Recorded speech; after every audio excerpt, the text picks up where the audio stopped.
good afternoon, depending on where you are. It's 7:05 in Abidjan, and I think it's 4 p.m. in Seoul and 5 p.m. in Shanghai. And good morning or good afternoon to all those joining us from Asia. We will start this session. My name is Hervé Pekam. I am the manager, one of the manager of the partnership department, in charge of course, organizing the business opportunity seminar at the bank group. I am pleased to be with you here today for this second virtual session of business opportunity seminar of 2023. This session will bring together a number of departments of the bank group, including procurement and operation. And the objective is to speak to you about what the bank do in the areas we cover, in our areas of priorities, what we finance, how we finance it, what are the rules, and most importantly, how you as contractors can learn about the rules of the institution to be able to successfully bid for project or for any opportunity. This session will unfold as follows. After my remark, you will be introduced briefly to the bank strategy. Then you will have 3 experts presenting the different type of procurement operated by the bank group. Then our colleague from the ethics unit will talk about the ethics integrity and anti-corruption rule of the bank group. And finally, during the last segment of this session, we'll have a roundtable of sectors experts of the bank who will present you their activities, including the pipeline of opportunities. Then finally, we will open the session for a question. I want to thank you to be here. I know we have had a lot of demand for in-person business opportunity seminar, and I can reassure you that we are preparing this to happen next year in 2024. Hopefully, we'll be able to meet physically at least once a year and still have this type of a virtual session. Now, we give the floor to Joël Moulin, a team member from the Resource Mobilization and Partnership Department, who will moderate this session. And I thank you for your time once again. Joël, over to you, please. Thank you very much, Hervé. Thank you, everyone, for joining this session, the Asian session. And good morning once again, good afternoon for those who are in Asia, and good day for everyone who may be elsewhere in the world. Welcome to the session. There is interpretation on French interpretation, just in case you might want to listen to the French to the seminar on using the French language.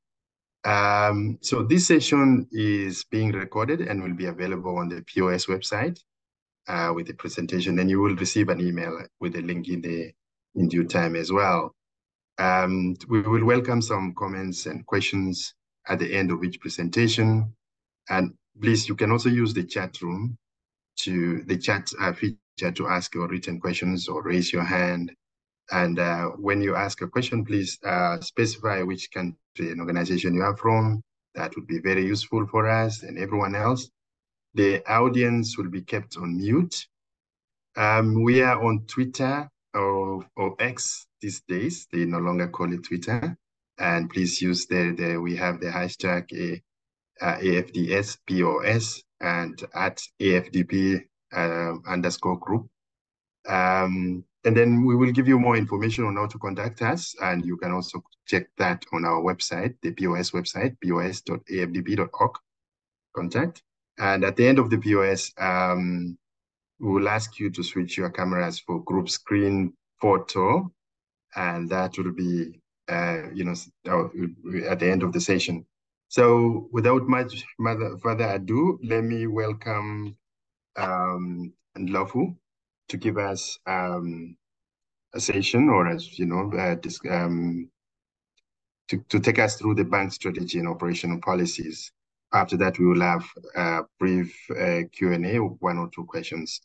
Ndlovu, please take over.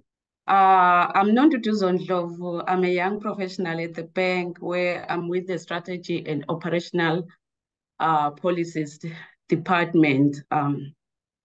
So I'm here to give a brief overview about the strategic direction of the bank. So the bank was founded in 1961, and it is made up of 3 entities, which is the African Development Bank, the African Development Fund, and the Nigeria Trust Fund. So our mission is to promote sustainable economic growth and reduce poverty in Africa. We do this by mobilizing and allocating resources for investment to where they are needed the most in our regional member countries. We also provide policy advice and technical assistance to support the development efforts in our regional member countries. We have about 54 regional member countries, which is it's the African countries, but we also have other non-regional member countries, which makes it up to 81 member countries for the African Development Bank Group. So at the bank, we have our 10-year strategy, 2013 to 2022, which was extended to 2023 because we are in the process of finalizing the new strategy, which is yet to be approved by the board. So I will just share with you about our current strategy, which has 2 objectives: to promote inclusive growth and transition to green growth. This strategy is supported by the high fives, which are Light Up, Empower Africa, Feed Africa, Industrialize Africa, Integrate Africa, and Improve the Quality of Life for the people of Africa. And these high fives and the strategy, they support most of the UN Sustainable Development Goals. So this is the bank organigram. If you are interested in knowing how is the leadership team of the bank, you can get this one from the bank website. So at the bank, we want to ensure that our work is effective and efficient. So we want to move closer to our clients to enhance delivery. That's why we have about 5 regional offices in the African regional hubs, where we also have country offices in most of the countries. We also have country economists, which help us to ensure that we deliver our mandate to our regional member countries. I think, as I've mentioned about the high fives, they are going to share more about them in the coming presentations. But just to highlight that the Light Up and Power Africa, it is supported by the Vice Presidency of Power, Energy, Climate Change, and Green Growth. And Feed Africa is supported by the Vice Presidency of Agriculture and Social Development, which also supports improve the quality of life for the people of Africa.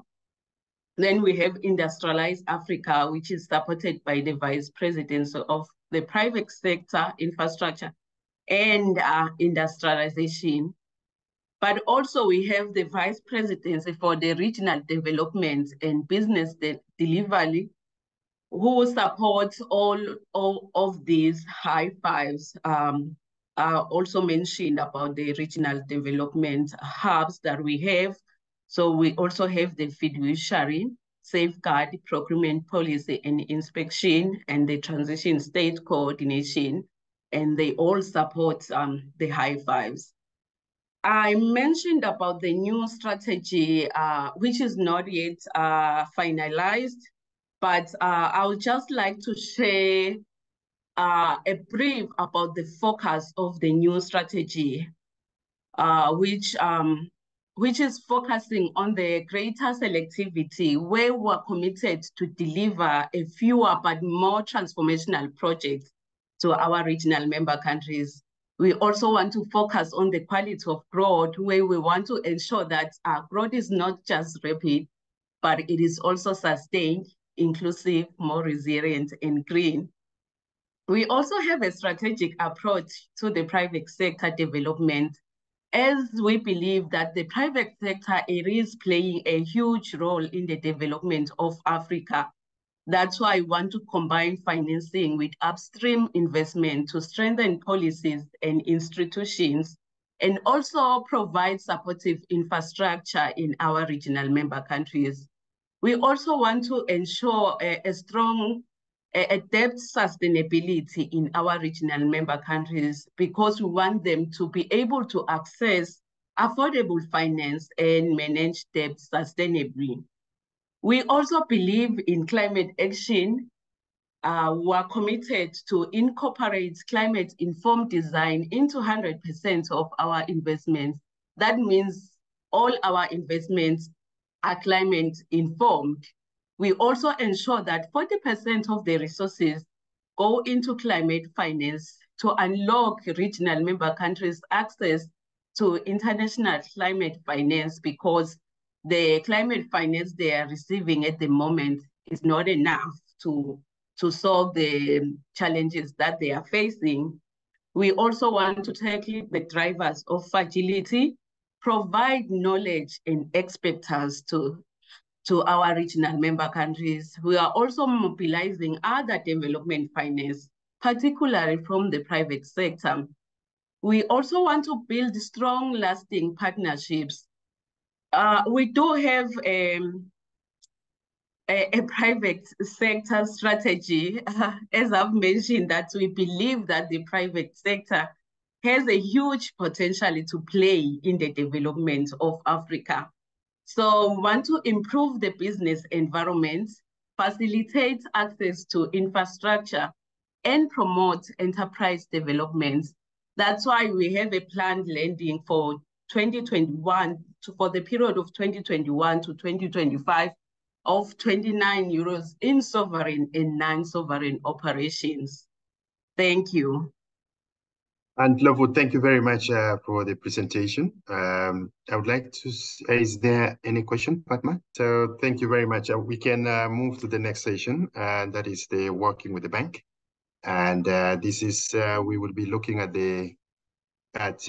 mainly procurement and consulting services, and also we will be answering some 1 or 2 questions. So first of all, let me welcome Ayad to take us through this. Ashraf, take over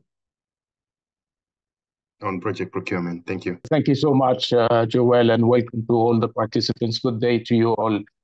My name is Ashraf Ayad. I'm the lead procurement policy officer of the bank based in Abidjan. I will cover in my presentation. I'll give you some information on the portfolio size and the size of operations. In other words, the size of opportunity that you are looking at when working with the bank. We'll touch briefly on the bank's procurement framework. This is the framework that we use to do our procurement, and I'll just let you know there what is important for you to know as potential bidders in bank operations. And I'll also give you where to find important information if you are interested in working in the bank, and then finally some helpful tips for successful bidding with the bank. But before going into that, and as per the introduction by Hervé, he indicated that there are several types of, in fact, 2 types of procurement in the bank. And basically, there is the procurement that occurs under projects. In other words, when the bank offers or provides financing for a particular project, then there is the procurement that happens under this project, which we call in our terminology projects procurement. And there is also the corporate procurement. In other words, the procurement that the bank does for its own needs, for its own purposes. And my presentation is, in fact, on the first type, on the projects procurement. The next or the following 2 presentations will cover the corporate procurement. Now, when we talk about projects procurement, and the typical setup there is basically the bank is providing financing, there is another party, which is the borrower or the beneficiary of this financing. And for that, the bank is going to sign a financing agreement with the borrower. And then the borrower is the party that is responsible to do procurement. So under this type of procurement, the bank does not do procurement itself, but it is the borrower that does the procurement, but the bank has the role, what we call the oversight role. In other words, each step of the procurement process has to be approved and cleared by the bank. And then the borrower, once he's done his procurement, then is going to do the tendering, the advertising, the contracting. It will handle also complaints, and this is all with all the contractors, suppliers, and consultants. But that does not mean that the bank does not have a direct relation with the bidders, as we call them, and our projects. No, because the bank can pay bidders directly. Most of our international bidding processes, the payment is done directly from the bank based on a certificate from the borrower. All our rules, all our practices is done based on continuous dialogue with the representatives, different representatives of the different bidders communities. So we are in constant dialogue about our policies. For example, with FIDIC, which is the body that represents the engineering industry, with the international contracting associations, with regional contracting associations, and so on. We also can receive complaints directly from the bidders in case you are participating in a bank's bidding process and you are not happy. There is something that there's a wrongdoing that you see or something that you would like to complain about. All our bidding documents include a dedicated email address whereby you can send to that email address your complaint, and then the bank is going to look into it. Also, all our standard contracts will have a clause. We call it the bank's right to audit. This clause basically indicates that even though the contract is signed between the contractor or supplier or consultant on one hand and the borrower on the other hand, but the bank have the right to inspect the project accounts and all documents and all documents related to that particular project or to that particular contract. And this is the clause that gives us the right to do investigations and inspections in case we receive complaints or in case there is an issue that we would like to attend to. So that is the summary of the procurement relationship and what do we do, what do we mean when we call projects procurement. As potential bidders, it is important for you to understand that the bank's procurement processes is not open to all bidders from all around the world, but it is dependent on the source of financing to that particular contract. So when we, as explained in the previous presentation, the bank is a bank group. So it includes three main entities, which is the African Development Bank, the African Development Fund, and the Nigeria Trust Fund.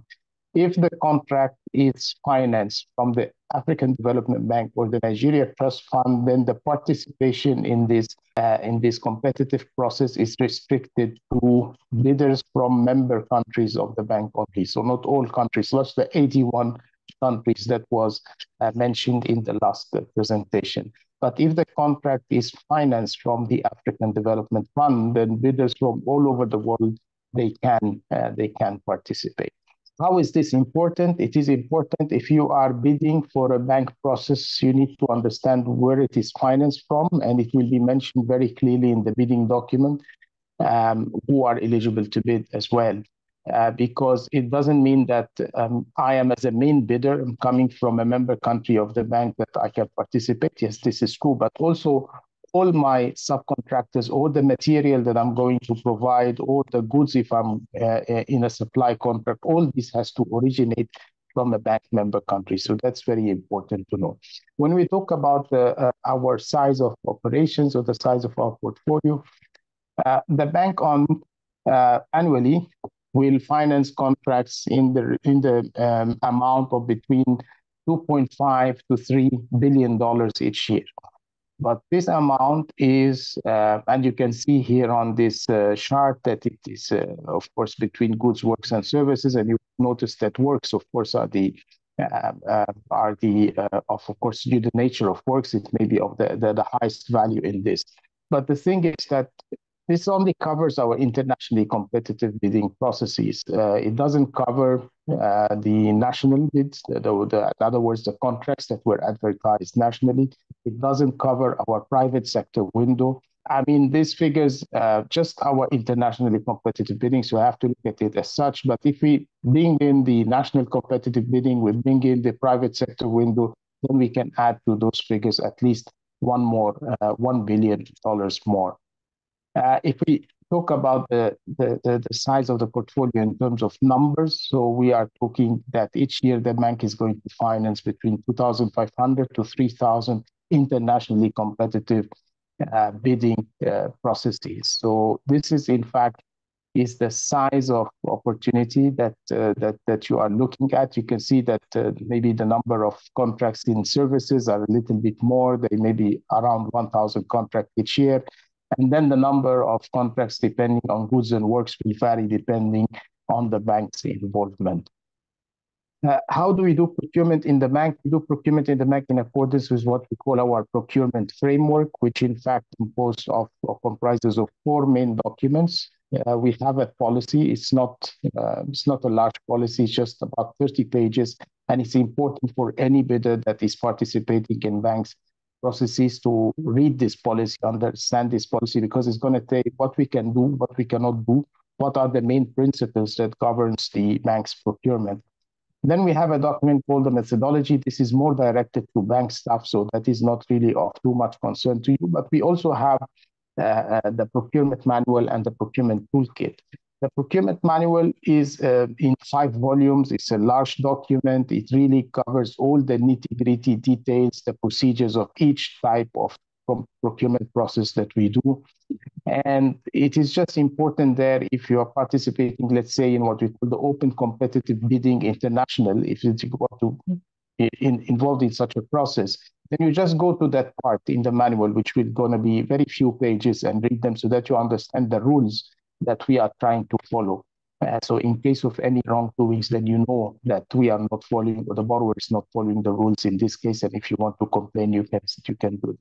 Procurement Toolkit is a live repository on the bank's website of the standard bidding documents, the case studies, the guidance notes, and so on. And that is available covering different topics of procurement. And you have the QR code there if you would like to reach this on the bank's website. Now, where to find important information if interested in bidding with bank processes is what we call Map Africa. And this is also, you have here the code to reach it. Basically, it's a live demonstration of where we are involved. Each of these dots represents a project that the bank is involved in, and just by putting the cursor on this dot, you will get to know information about that project. We also have the bank's data portal, includes a lot of useful information. But for bidding opportunities, what I would really recommend is this document, which we call the quarterly operational summary. And basically, this is a document that is published by the bank once every quarter. It is divided into, the first part is going to cover all the projects that the bank has approved for financing in the 6 months prior to the date of publication. And then what is in the pipeline, or the projects that are on its way to approval in the 6 months following the date of publication. We try to put there as much information as possible. We put information about who is the executing agency, what is their contact details, what is the name of the project, what it is about. And also we try to put in there, if available, even the procurement plan, we try to put it in there. Most bidders that are working a lot with the bank, what do they do once this document is there? They are interested in a particular country, in a particular project, they will go there. They'll get the contact of the executing agency, and they will establish contact with them to know exactly when a particular opportunity is going to be advertised. Also, we do various types of advertisements, and following those is also a good source of information, like the general procurement notice, for example, which is an advert that is done only once a project is approved for financing. And it includes, again, more or less the same information that is in the quarterly operation summary. And for each procurement processes, we do what we call a specific procurement notice that is advertised, and is advertised on the bank's website and on the UNDP journal and so on. So all these are sources of useful information. You can access them all through the links that are provided here. Now, finally, some helpful tips, and this is really directed to bidders who are not familiar with the bank, who are coming new to the bank. I'm sure this comes as a very generic information to those who works with us most of the time. During bid preparation and what not to do, we see a lot of bids that may not, for example, include a bid security if it's required. It doesn't include, even if there's a bid security, it's not in the right form or in insufficient amount. Then, of course, this will lead to the bid be rejected straight away. Please do not submit also a conditional bid. The bank makes sure with the borrower before any opportunity is advertised that our requirements are very clear, whether it's goods, works, or services. But sometimes we see from the bids that come that the bidder is going to say, oh, but I propose this, but I want to do it this way, or I want to provide you with that. It's a new technology. That is all fine if alternatives has been allowed under the bidding process. If not, please do not submit a conditional bid. Don't say, I'm giving you this price for that, provided 1, 2, 3, 4. That will lead to the bid being rejected. Our requirements are clear. If they are not clear, ask us and we'll clarify them. But other than that, give us what we are looking for. We see a lot incomplete bids, like bidding just for one part of the requirements, not all. Sometimes absence of reports that are required. Sometimes even bids that are not signed. A bid that is not signed means that it's just a piece of paper, so it ends up to be rejected. In many occasions, when there is a conflict of interest, it needs to be disclosed. This is just an example for those who are coming new to understand. It's also good to do a final check of the bid. Make sure that this amount is correct, the validity, the signatures, all the documents are there. If it's by a joint venture, then the agreement is included, references are enclosed. So all these are very, very important and basic things that needs to be looked at. Finally, why work with the bank? The bank offers, as you've seen maybe in the presentation, opportunities that are worth billions of dollars of business every year. Is really there. It's a vehicle for entering the African market. If you are looking to the market in Africa, the bank is a very good start to be to win a bid on the bank's projects and then start having a foot in a market in a specific country of Africa. When you're working with the bank, then equal opportunity, fair treatment, integrity is guaranteed, because we do a full oversight of the procurement process done by the borrowers. It's, of course, the high certainty of payment. As I mentioned, we do pay directly to the bidders. So when you're working under a bank finance projects, if you fulfill your obligations from the contract, then we are going to make sure that you are going to be paid accordingly. We work across different sectors, you will see in the rest of the day-to-day, and we offer different types of contracts, from large contracts to small to medium contracts. Whatever the size of company you are or size of an entity you are, you will surely have an opportunity or find an opportunity on the bank project. I hope you found this useful. I'm happy to take a couple of questions, and in any case, I'll be stay connected up till the end of the session, so you can also reach me through the chat function. Thank you so much. Thank you very much. That's about procurement. I hope you have heard and you've got the information you're looking for. We shall move on to the next presentation, which is on corporate procurement, other than the consulting services. I'm going to be looking into Nchike Velio, who will be presenting to us. Nchike, please, you can take it off. Thank you very much. And good morning, everyone. Good morning, good afternoon, good evening, wherever you are based. Okay, today my name is Nchike Velio, and I am in the Corporate Procurement Division of the African Development Bank. And my presentation today is to give you an introduction into the corporate procurement function, and also to give you an overview of the opportunities that are available in the corporate procurement functions. As my colleague, Mr. Ayad has already introduced as part of his presentation, he's also he's talked about the two types of procurement functions in the bank, the procurement and the corporate procurement function. For me, I will just be dealing with the corporate procurement because he's already addressed project procurement. So today I'll go through the function, how we're organized. I'll go through what and how we buy, and also let you know how you can access the opportunities for corporate procurement functions in the bank. I'll also take you through the contract award, our payment terms and modalities, and a few takeaways from this session. So just starting off with the corporate procurement division, and who are we and what do we cover? What is our mandate? A mandate is the procurement of goods, works, services, non-consulting services, real estate and works that are required for the bank to carry out its mandate. And that is all the things that the bank needs to be operational. This is all the procurement activities are actually conducted by the corporate procurement function. And how we organized? We organized in the headquarters in Abidjan, which is where I'm based at the moment. We also organized in regional country offices and liaison offices. And at the headquarters, we do quite a number of things, do procurement activities above a certain threshold. We also do all the policies, the manuals, and the guidelines. But we also have in the regional member countries, we also have the regional hubs and the country offices. And for the regional hubs and the country offices, they actually do their procurement activities to meet their operational needs. So they don't need to come to the headquarters. So you will see some opportunities published for the different regional and country offices that you could also participate.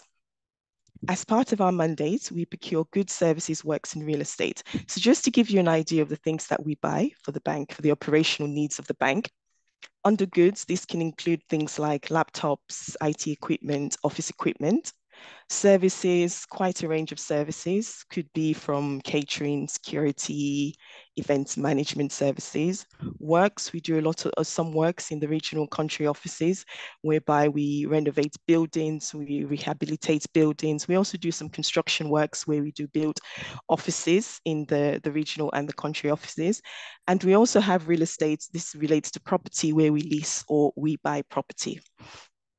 To give you an idea of the actual the portfolio itself and the value of the portfolio, we've taken the total spend for 2022, and in 2022, a total portfolio was valued at 90 million USD. That's about 65 million UA. UA is the units of account, and this is the bank's currency. And of that amount, we actually awarded approximately about 7,000 different transactions by way of contracts, by way of framework agreements, or by way of purchasing cards.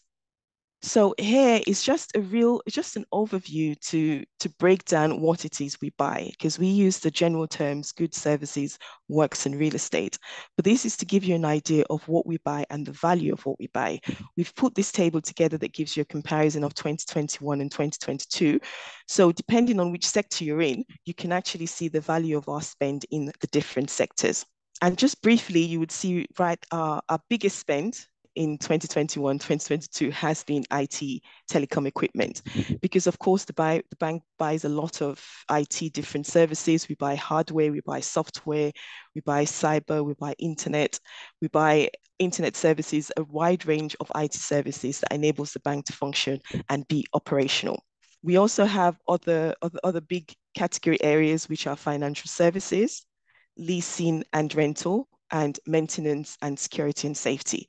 So if any of these areas are within your field of expertise, this gives you an idea of what it is we buy and the value of our portfolio.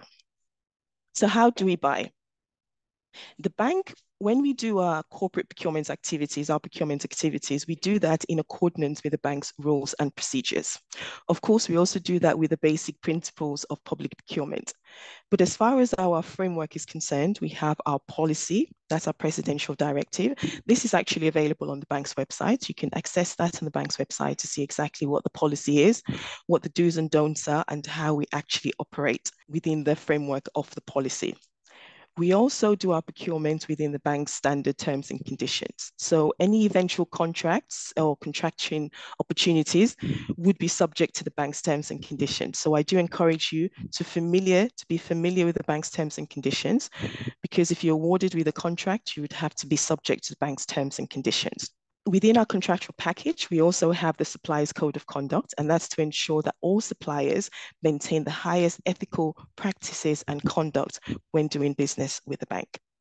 As has been mentioned before, the bank has a list of member countries, and as far as corporate procurement goes, we only award contracts to suppliers who are from member countries of the bank. So in terms of our planning, which you should be aware of, at the start of the year, we do in our corporate procurement function, we have our annual procurement plan. And that is, we list all procurements that will be valued above USD 70,000. This is anticipated corporate procurement activities for the year. This is published also on the bank's website. So I will encourage you to have sight of that, normally published in January, February each year. And you will see within, it's divided in categories. So depending on what your field of expertise is, you would see within the category the anticipated procurement activities that would be published in that year. We give you an indication of when they're likely to be published. That would be Q1, Q2, Q3, or Q4, just to enable you to prepare yourself for the activities. And we give you a general title of what those goods, services, real estate, or works will be. The bank's default method is open competition. So normally for procurements valued above USD 70,000, this would be open competitive process, and these would be published on the bank's website. When participating in our procurement activities, you should be aware that we do have minimum criteria, eligibility and ineligibility criteria, as has been previously stated. The bank's member countries, 81 member countries, the bank only awards contracts as far as corporate procurement activity goes to suppliers who are from member countries of the banks. But in addition, the goods and services themselves that are supplied to the bank should also be from member countries of the bank. The businesses themselves should be registered in member countries of the bank. And if you're a natural person, you should also be from a member country of the bank. We do ask for evidence of origination in respect of that, but do whatever you take away, that you need to be a member country of the bank in order to participate in corporate procurement activities. And as far as eligibility goes, the bank, of course, wants to do business with suppliers who have the highest ethical standards and ethical conduct. So we do ensure that you comply with your national laws, whatever they are, depending on where you do business, and you comply with the laws within your particular sector. And you haven't been debarred or cross-debarred by the bank. So where can you access our opportunities? For all open competitive processes valued above USD 70,000, they're always published in the first instance on the bank's website. You can get that information on the bank's website. But to ensure that we have an access the widest possible supplies as possible, we actually do sometimes publish in local newspapers. We actually also publish in international newspapers, and we do publish in UMGM as well. So you can access our opportunities on a wide range of sources and media. In terms of the payment terms and modalities, once the goods and services have been delivered to the bank, in accordance with the bank's rules, we have up to 30 days to finalize the payments. The payment is up to 30 days. The bank also has the use of a purchasing card, which is a credit card in many ways, and that's for low value purchases that we could use. And the bank, you also have the opportunity for advance payments. There are certain limits in which the bank can give you an advance payment. If that is relevant to you, you could also make inquiries and ask about those. But then also bear in mind that these are all, they need to be supported by a bank guarantee. So just to finish off in terms of takeaways for this session, all vendors need to be registered on the bank's vendor database, and please ensure that you comply with the bank's eligibility criteria. Ensure that you comply with your local social, financial, and applicable laws and regulations, and ensure that you comply with the requirements of each tender. I listened to my colleague, Mr. Ayad, he touched on some of those points, but do ensure that you do comply with the requirements of the tender. They're usually very explicitly set out in the procurement documents. If they're not, do questions, we're happy to provide you with additional information and clarification. And the bank is a reputable organization, and we do business with suppliers. I thank you for your time. This is the end of my presentation. I'm happy to answer any questions.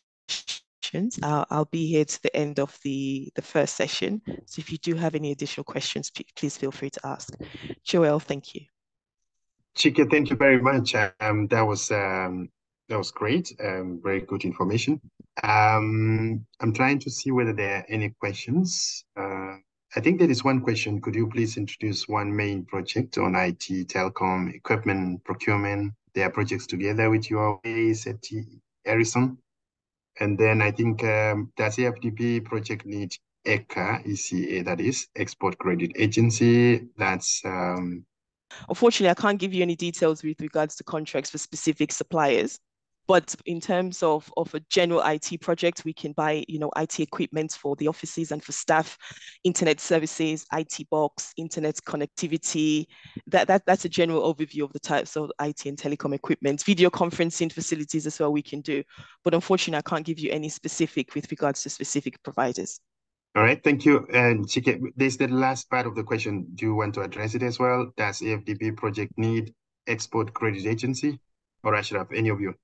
Yes, maybe. Thank you, Joel. No, we don't need an extra AfDB projects to participate in them. You don't need to get an export credit agency. But of course, there are different other requirements concerning the qualifications, the references, what is required from the bidder, and so on. And these are detailed in the bidding documents. Maybe bidders who have supplied similar goods or have experience in that particular supply, they need to be there. Also, the years of experience, all this is expressed in there, but not necessarily an export credit agency. Thank you. Thank you very much, Ashraf, and thank you, Chike. I'm gonna move to the next session, the next presenter, which is on consulting services. Our Wator Yaho, please take over. Okay, thank you, Joel. I am Yao Woto, Chief Procurement Officer at the African Development Bank in the Consultant Management Unit. Okay, let me share the screen. So our brief presentation will take us through the policy applied to the recruitment of consultants within the African Development Bank. By consultant, we mean both individual consultant and consulting firms. Okay. So the current policy, which applies to the recruitment of consultants recruitment, is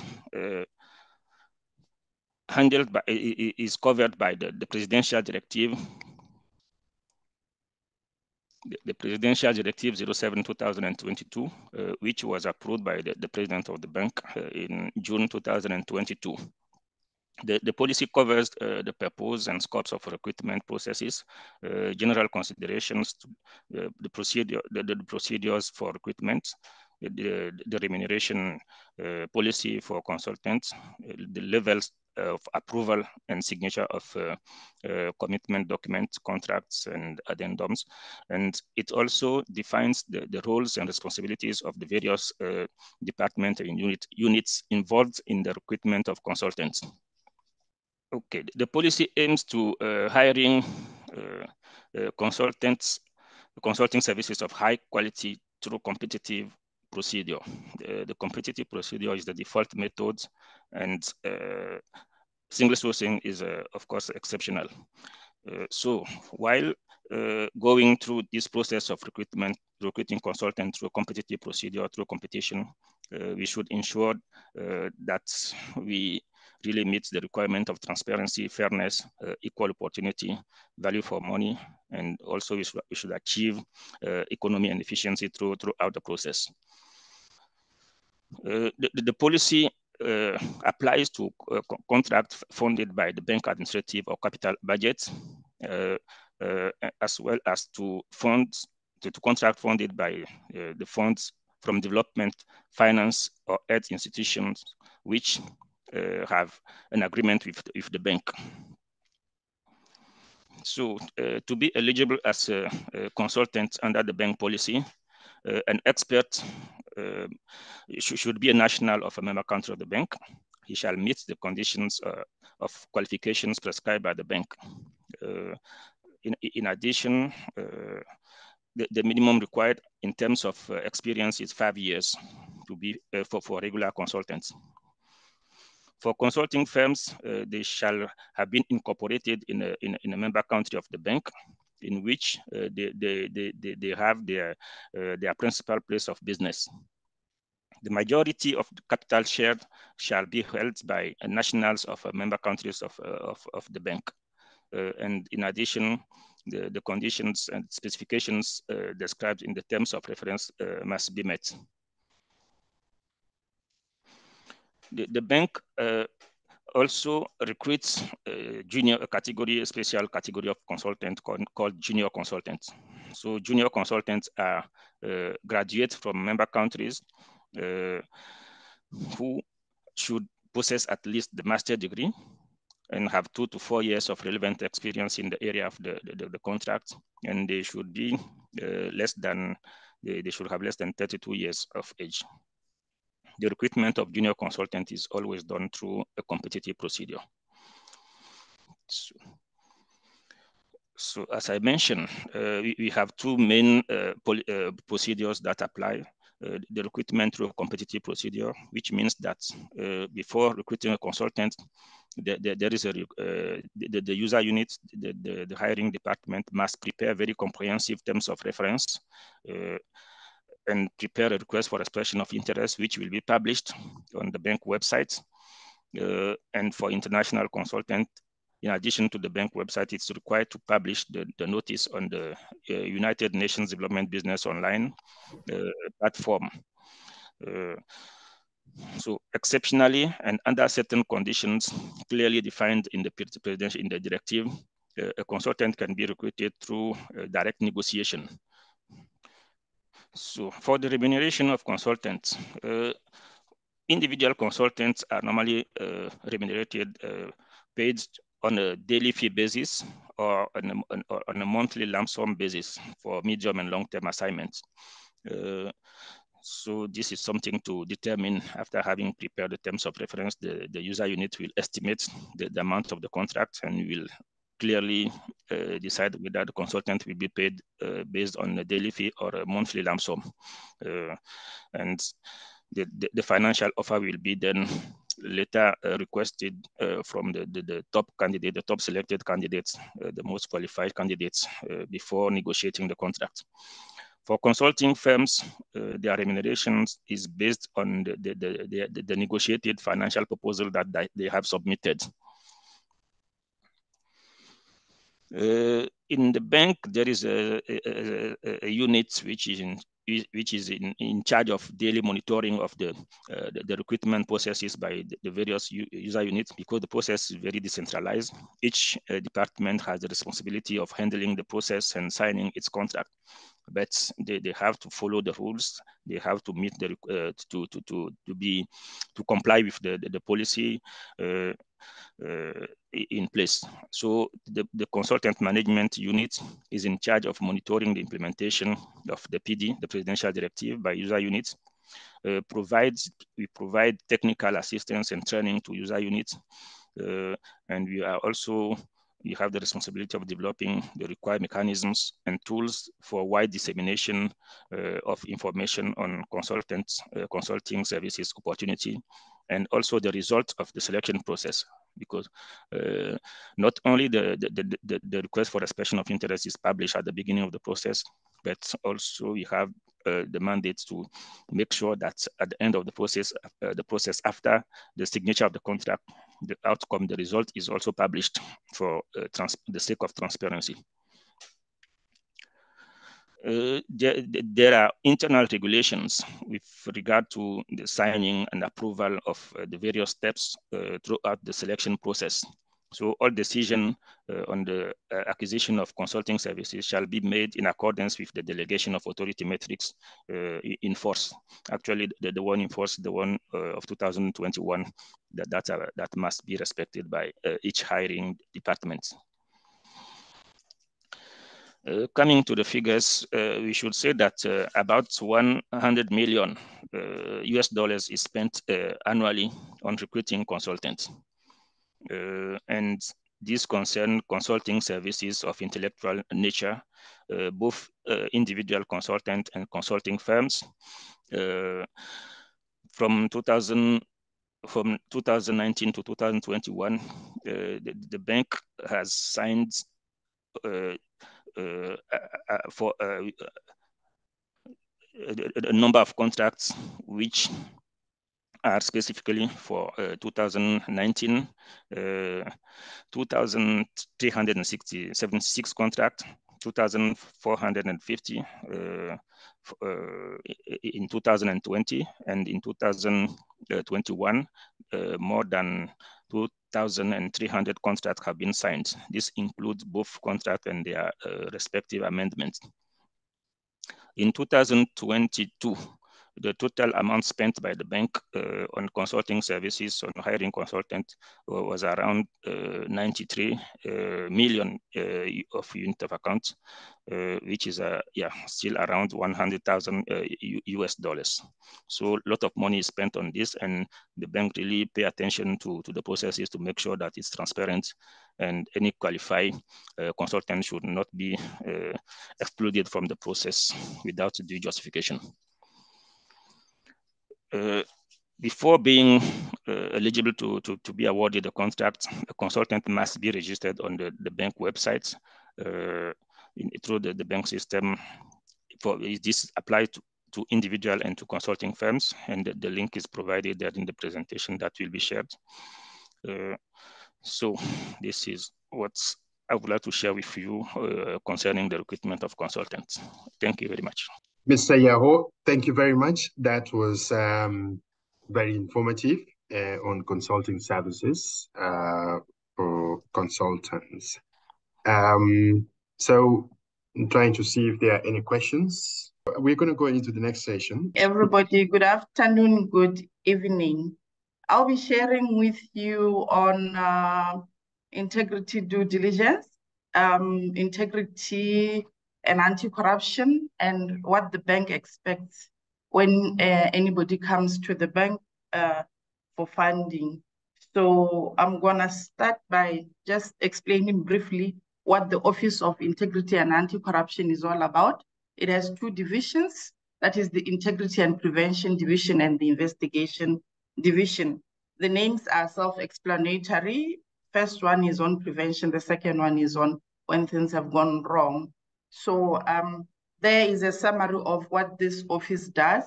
And briefly, what the office does is that it looks at integrity and integrity due diligence reviews and risk assessment for bank finance projects.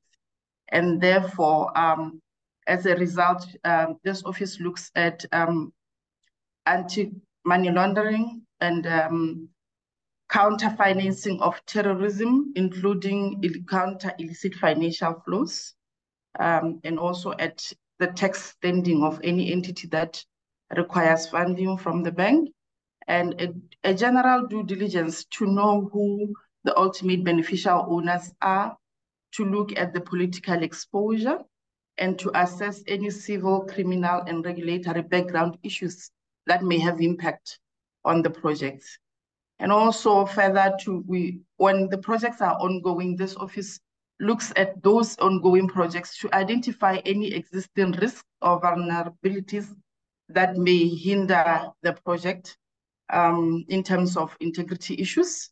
And also the same office works on raising awareness for both the bank staff, the contractors, and the project integrity units, including civil society. And of course, it has the mandate to investigate when things go wrong. We'll talk more, a little bit more about these investigations and what our office investigates later on. And after the investigations, the office has the mandate to help companies that have been sanctioned to monitor them so that they implement the conditions that have been imposed on them, and thereby get removed from the debarment or from the sanction. Now, on this slide, I just want us to look at the important documents that are required if an entity comes to the bank for funding. The first one, of course, being that as we want to know who is behind the company, we will require organizational charts.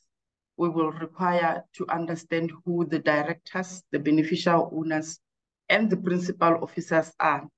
Now, these requirements are done through an integrity questionnaire that will be administered to any entity that comes to the bank for funding. So if you are interested in doing that, just know that at some point you will be given a questionnaire that you will have to complete for the bank to gather that information. And of course, verification of the entity's legal identity is important. And thereby we require a certificate of incorporation or equivalent. And also we want to know whether there are any pending or concluded legal proceedings against the entity, if there are any ongoing investigations involving the company, the shareholders, the ultimate beneficial owner, or the principal officers of the entity. And I must pause here and add that this information is required for us to be able to come up with proper mitigating factors if the company is onboarded in the bank system. It does not mean that if there are any pending or concluded legal proceedings, it's a no-go area. Of course, every case is regarded on a case-by-case basis or assessed on a case-by-case basis. And also in that assessment, sanctions or violations that the company is involved in or has been involved in, including the beneficial owners of that company, the management and principal officers. A detailed summary is required. And all these detailed summaries that I'm talking about are included in the questionnaire. So there's a section for that. And then the tax standing of that of the entity is important, so that we know whether there are any actual tax disputes or any legal proceedings related to tax matters on the entity and the beneficial owners. And then what is also important is that we require a submission from tax authorities on the tax standing of the entity from a place that the entity is a tax resident of. And for financial institutions, we will require an anti-money laundering or a counter-financing terrorist policy. This is very important for financial institutions or for financial institutions. And then for all other entities, a corporate integrity compliance policy or equivalent thereof is required. So we assess all these things and see whether they are in line with the bank standards. If not, there are instances where we help you, the entities, to be able to put their policies up to standard so that they can be onboarded successfully. Now, what happens if an entity has been onboarded in the bank system and things go wrong? And what are those things? When things go wrong, we institute an investigation. And what we investigate is fraud, allegations of fraud, of corruption, of coercion, of collusion, and of obstruction. These are all for both the entity and for the bank staff. And also further, for the bank staff, if things go wrong, we investigate the staff misconduct. At the bottom of all this, there is a whistleblowing policy within the bank that gives us the procedures and the processes of receiving allegations and undertaking investigations to ensure that the sources of information are protected, that information is handled properly. Now, following the investigations, what are the consequences of situations where an entity has been found to have committed a sanctionable practice that I've just described? Certain things can happen. That company can be publicized, will be publicized publicly if it's debarred. And then if it will go into a cross debarment, if that debarment is 12 months plus 1 day, that means 1 year plus 1, or what, plus 1 year plus 1 day. We will share the same information with the listed entities below there, or the listed multilateral development banks that are members of the or members of the mutual enforcement of debarred decisions and participating institutions, being the Inter-American Development Bank, the European Bank for Reconstruction and Development, Asian Development Bank, and the World Bank. And this means that the company or entity will be ineligible for African Development Bank and other AfDB's financing if it is cross-debarred. If it's only debarred, it will be ineligible for our financing. Then in other circumstances, it can be removed or withdrawn from a project. But however, in general, a debarment is not retrospective in nature. However, like I keep saying, case-by-case basis assessment is applied.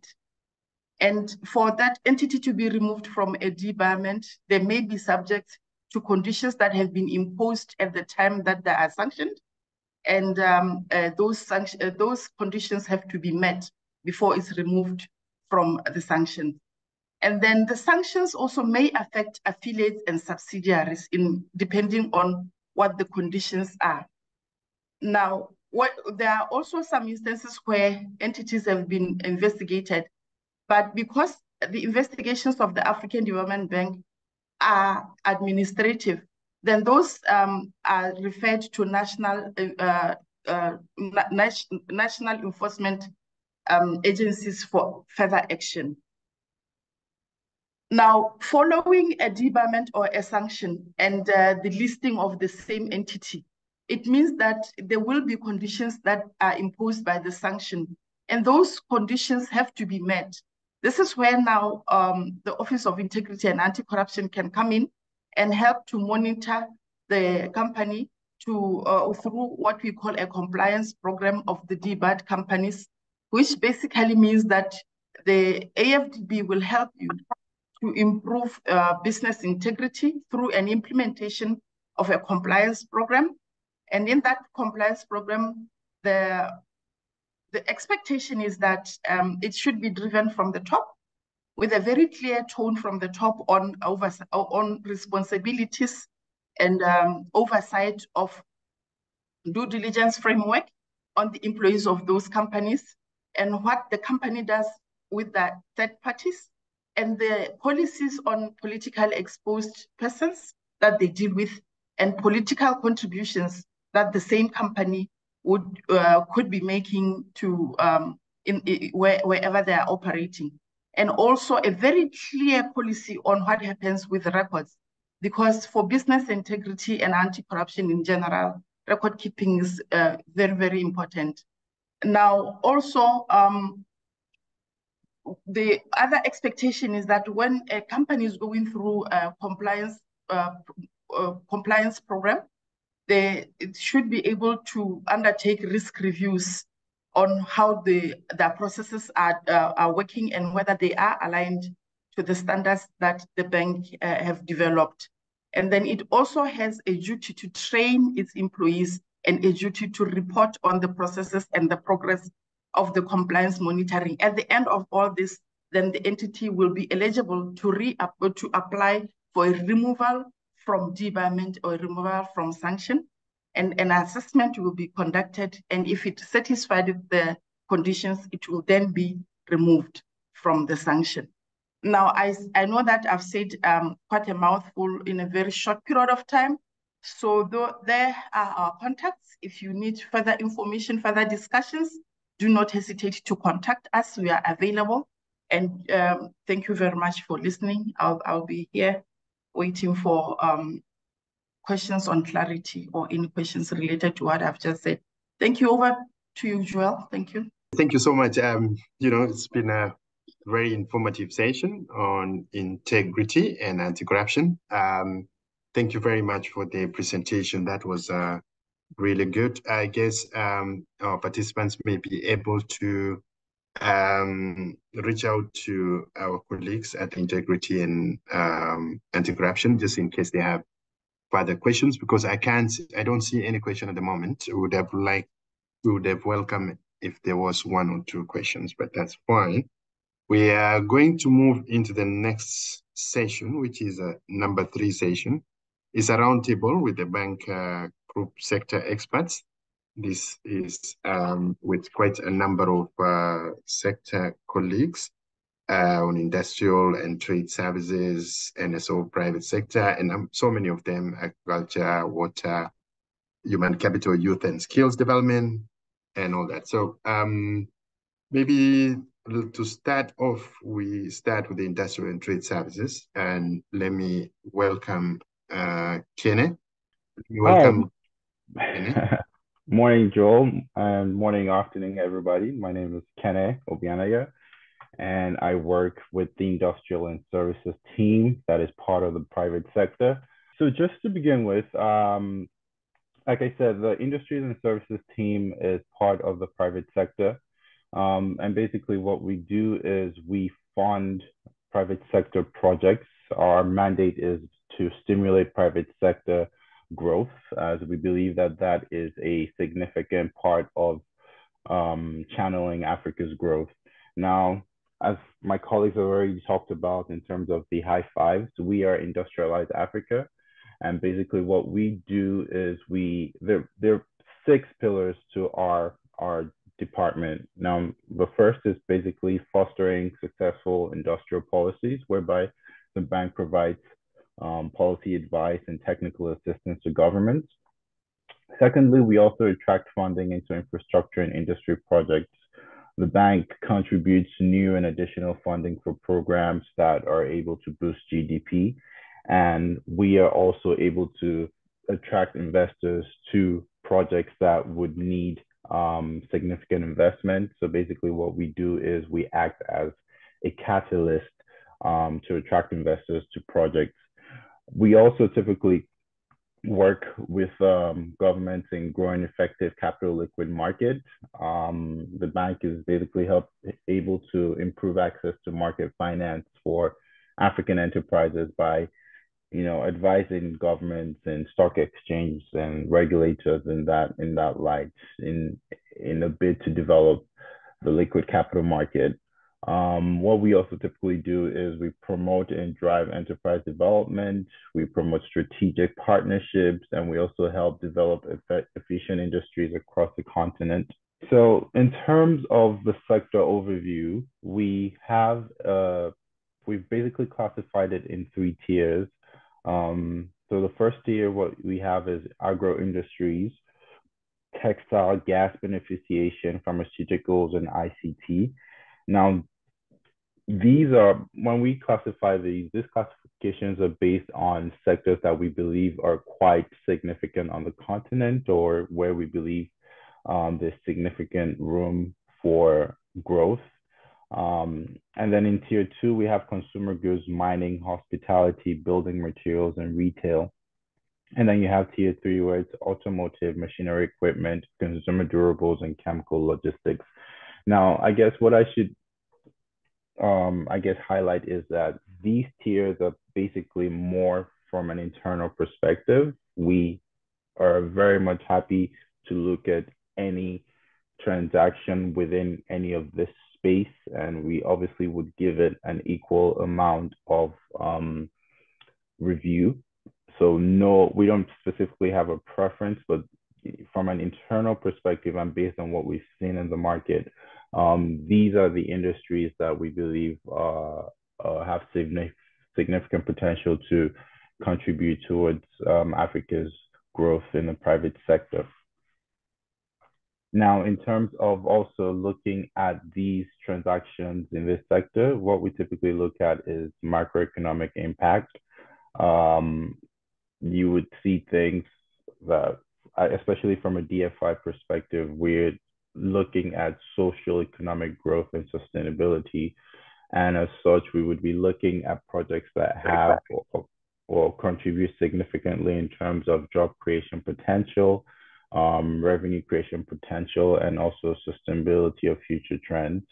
So when we typically get transactions, as much as we are interested in looking at the financial perspective and trying to see that, it all ties in from an economic and financial perspective, we are also quite keen at looking at the macroeconomic impact, as we are the African Development Bank, and we also have a mandate from that perspective as well.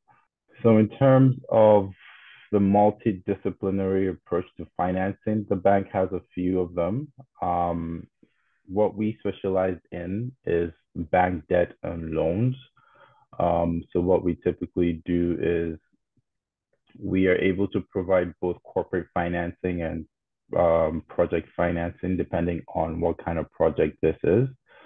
When we look at it from a project finance, one of the benefits that the bank offers is that we are able to finance projects that have or that require a long financing period. So in terms of looking at tenors, with a project finance, you would see anything from about 5 to 7 years. Sometimes you would even see 10 years, depending on the kind of project we're looking at. Now, what you would typically also see is that there's also 15 years, but that's usually on a very we don't see 15 years usually, but that has occurred before. Obviously, each transaction has its own merit, so we would be looking at that. Obviously, it's all tied to a base rate and a lending margin. Our minimum ticket size is about 10 million. And what we typically would do as a rule of thumb is that we only are able to provide 1/3 of a project cost. Now, depending on whatever the size of the project is, the bank would only do a maximum of 1/3 of that total project cost. In terms of other financing approaches, the bank is able to offer partial credit guarantee, whereby the private lenders are insured against the risk of government-related agency failing to perform their obligations. We also provide partial risk guarantees, whereby guarantees the debt service obligations of well-performing ADF countries as well. And I think it's important to also specify that we're only able to work with companies that are incorporated or registered in regional member countries, as some of my colleagues already mentioned. Also, the bank is able to provide equity or quasi-equity. Now, this is not something that we do too often. Obviously, our bread and butter is debt financing, but we are also able to do equity. And obviously, equity would be more of, we would have to review the transaction to see how the bank does fitting. And then lastly, we are able to provide technical assistance as well in forms of grants for feasibility studies, capacity building, and SMC linkages and advisory services. So in terms of borrowing entity, we tend to obviously private sector companies as well. Private equity funds is something that we do. Again, as I mentioned, regional member countries is a requirement. In order to work with us, we have a section on our internet website where it talks about the requirements about working with us. But in summary, the borrower, the sponsor must have a good track record and good financial capacity. And also in terms from an ESG perspective as well, they must be able to demonstrate that they have capacity for environmental and social responsibility. And then lastly, in terms of, if you have any questions, I'm happy to answer that. Our emails are linked to this presentation as well. And yes, that's it. Thank you. Kenneth, thank you very much. Appreciate it. On that sector, we're gonna go to the next sector, and the presenter will be Jacqueline Odula Yapura. So I'm gonna put up the screen. Thanks very much. Right. So as this PowerPoint is coming up, good morning, good afternoon, good evening to all of you. My name is Jacqueline Odula Liakura. I'm representing the Non-Sovereign Operations and Private Sector Department of the African Development Bank. So the Private Sector Development Strategy is a roadmap for delivering all the bank's global strategies and sector strategies. The Private Sector Development Strategy therefore incorporates all bank activities that relate to the private sector.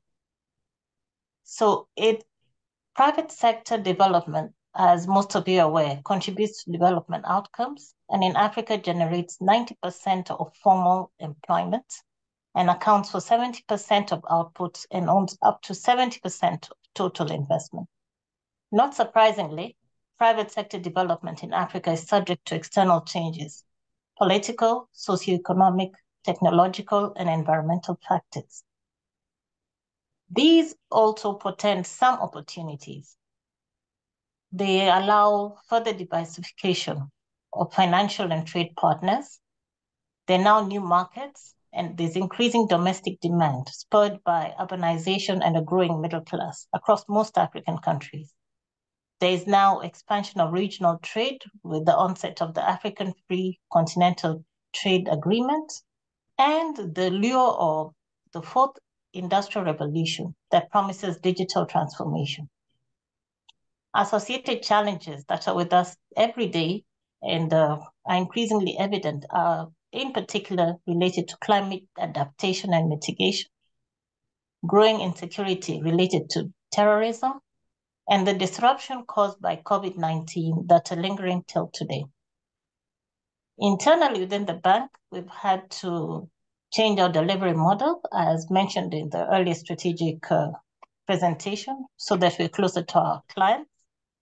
Since 2016, we adopted five priorities and several other global strategies, sectoral strategies, and made commitments related to the African Development Fund. The private sector development strategy's operational priorities are 4. Given the external changes I mentioned in the previous slide, we're focusing private sector development in transition contexts. A couple of countries have proven that even amidst conflict, the private sector continues to thrive. A case in point is Somalia. And then to enable private sector development, we want to focus the bank's sovereign operations to facilitate non-sovereign operations. This will leverage and integrate our interventions much better in the bank's regional member countries. As part of implementing the strategy, we'll have strategic partnerships, particularly in the implementation of Pillar 1, which is improving the business environment. And then we'll continually track the theory of change.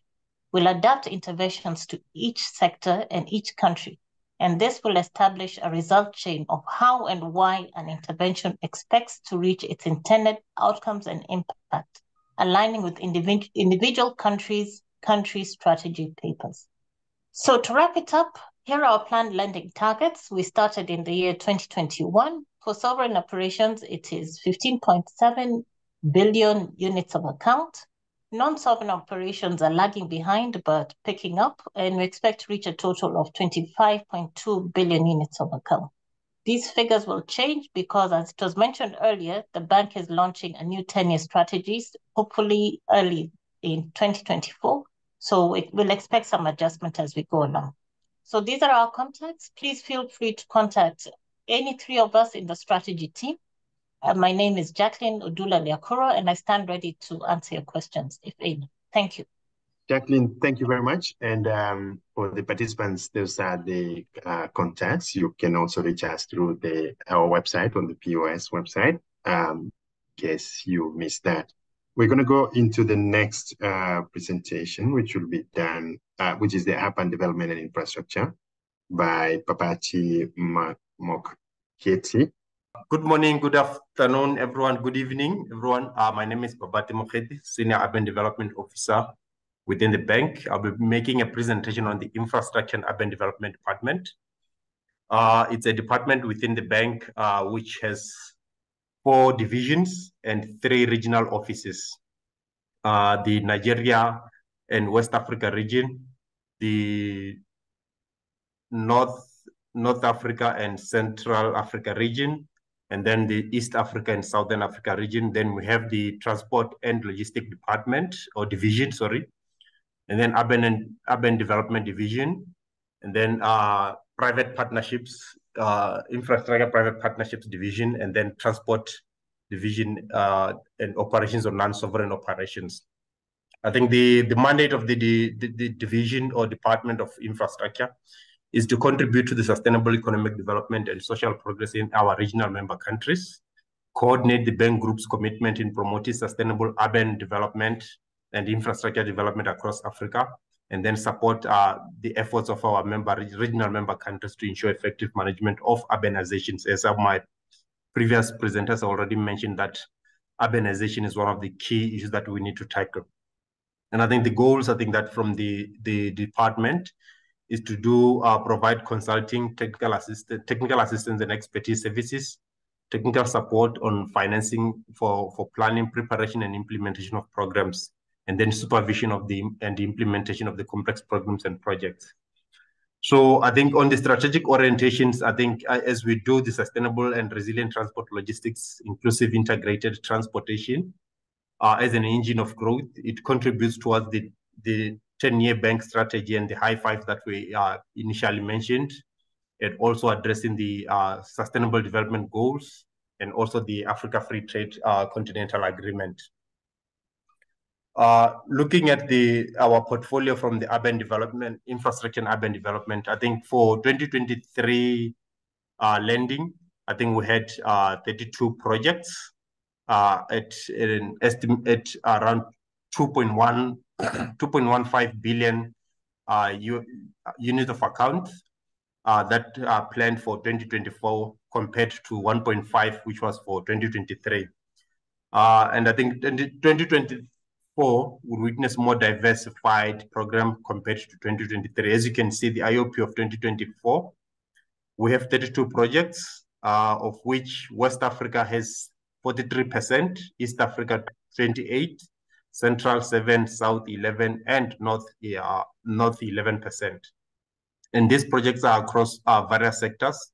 You have multi-sectoral, we have road transport and highways, which has the highest chunk, which is 64%. Then we have air transport, urban development at 7%, railways, transport, water, and ports.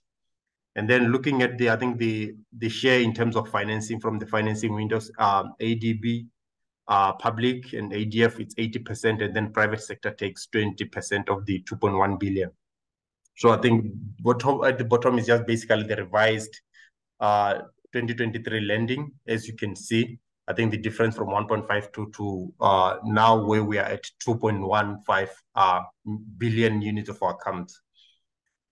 In terms of the flavor of what I think from the department we have already achieved in the past 10 years, I think on the road infrastructure we financed up to $9 billion and a total of 16,000 kilometers, where I think we facilitated over 100 million movement of people.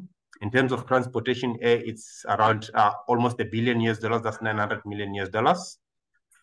Projects such as the Morocco airports, Dakar airport, Nairobi airport, all they receive, I think, assistance from the AfDB, and then Ethiopian through our private sector window.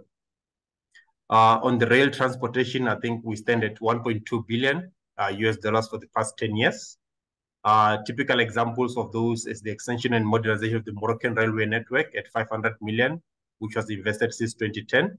And then Mozambique, Malawi, PPP to finance the corridor combining the rail freight and the maritime interface at $300 million in 2015. The bank also is currently financing the consortium operating the Rift Valley lines, Uganda, Kenya, as well as the Transnet in South Africa to strengthen the rolling stock at a tune of around $450 million in the 2 loans. And then I think the maritime transport, we have also, I think, invested around $900 million. This is the construction of the new port terminal in Walvis Bay, Namibia, Lagos, Nigeria, Djibouti, Mozambique, and Togo. I think these are typical key transactions, project transactions from our private sector window or NSO within the department. The roads and bridges, we have the Dakar Toll Highway, the HKB bridge in Abidjan, the airport, Dingue Airport, Ghana Airport, Airlines, Ethiopian Air, Cote d'Ivoire, Transnet on railway and ports, Nakala Rail and Port, Dakar Terminal, I think Lome Terminal, Gabon Special Economic Zone. And in terms of financing vehicles, I think we have the FEC and the AIF3. And I think you can see the amounts at the bottom of each of the investment that I think we've done from the private sector transaction through the infrastructure. I think one of the key challenges, which I think as potential investors or potential partners that could do business, I think these are the key challenges within Africa. I think there is a demand of urban infrastructure within the continent, which is estimated at around $90 billion per year. And as you can see from the investment that I think the bank approves, it's around 2 billion units of account, which should translate to around 3 billion or so US dollars. So there's a huge deficit. This is where I think private sector can really close these gaps. Infrastructure, transportation, accommodation or housing, I think there's $25 billion gaps that is required for more than 50 million housing units. Electrification and sanitation, I think now when we talk of urban development and infrastructure, this is more of a territorial way. You would see that they are cross-cutting between other sectors that are within the bank, which I think you'll get more presentation from them. But from urban development, we look at the cities or urban areas as a territory. So we have cross-cutting, I think, lens on that. And then ICT also, I think the investment in ICT in Africa amounted to 2.7 billion in 2015. So there's still quite a lot of a huge gap on that. I think for the list of menus, I wouldn't go much onto this. I think my previous colleagues, Jacqueline and Kene, have already touched on this, so I wouldn't really go much onto this. Same as the criteria, which I think from our private sector window, basically our colleagues really touched on that, so I won't delve much into that. I think in summary, these are the contacts, which I think if you have any questions, you can contact from the Transport and Logistics Division. I think we have Mr. Mako Yamaguchi, private sector, Madam Mamtut, urban development, Mr. Stefan Acha, and then partnerships in infrastructure division. And then we have our front office as well. And then the regional contact person. I think that's it from me. Joel, thank you very much. Babati, thank you very much for the presentation. That's the contacts we will provide to the participants through the POS website as well. So our next presentation is from David. It's on Financial Sector Development Department. I'm going to put up the screen right now. So whilst Joel is putting up the presentation, good morning, good afternoon. So just very quickly, my name is David Ashaber and I sit in the Financial Sector Development Department. I will try to be brief. I think we can go to the next slide actually. Joel, thanks. And what I'll do is cover very quickly our financial sector development strategy, talk a bit about the structure of the department and our instruments, clients, and partners, and give examples of some of our special initiatives, trust funds, and programs. I won't spend too much time on the documentation and information requirements because those are pretty standard across the bank. But I am, however, happy to answer any questions you may have. So in terms of the financial sector strategy, basically, the financial sector strategy supports the bank's 10-year strategy goals of inclusive growth and transition to green growth. And our vision or our objective really is to build inclusive, domestic, and regionally integrated financial systems that mobilize resources for the real sector and support Africa's transition to sustainable green growth. And I think the key there is the link between the financial sector and the real sector. So we don't just want a bigger financial sector. We want a financial sector that is capable of actually really supporting the needs of the real sector. So the strategy is built on 3 pillars. One, we have improving access to finance for the underserved. And by underserved, we mean both individuals and enterprises. So there's an element there of increasing financial inclusion, so giving people access not just to bank accounts, but to financial services that enable them to better manage their lives. So not just bank accounts, as I said, but also products like insurance, savings products, etc. On the corporates, can we go back, please? Okay. Second pillar is about broadening and deepening financial systems. And here we are looking really more at providing new products, mainly for the corporate sector, so capital markets development, that kind of work. Pillar 3 is really about building the resilience of Africa's financial systems. So how do we strengthen the African financial sector so that it can better deal with current risks? So current risks, really, we're looking at issues around financial stability, emerging risks, we're looking at climate change, etc., etc. We also have a strong focus on the bank's cross-cutting priorities. So looking at youth, gender, MSMEs, climate change, and a strong focus on the transition states. And as I said before, we actively actually support all the operational priorities, so the bank's high five. So the idea really is, how do we build a financial sector so that it can actually better support the high fives? If I can have the next slide, please. So this is very briefly a structure of the department. We are structured basically around the 3 pillars of the strategy. We have a financial intermediation and inclusion division, which looks at enhancing financial intermediation. Their main business really is intermediated lending, so lending to the real sector through financial intermediaries. They also do a lot of work around financial inclusion. We have instruments such as the Africa Digital Financial Initiative, AfDB, and we also promote regional financial sector integration. And that is also where a lot of the work around financial stability, so working with central banks, fits. Trade finance focuses on as it says on the tin, really trade finance with a strong focus on supporting the Africa Continental Free Trade Agreement through promoting intra-African trade and crowding in private sector resources through risk-sharing instruments. And then we obviously also have the capital markets division, which looks at the capital markets and the longer term end of the market. And then we have the front office, which coordinates and works on strategy and that kind of stuff. Next slide, please.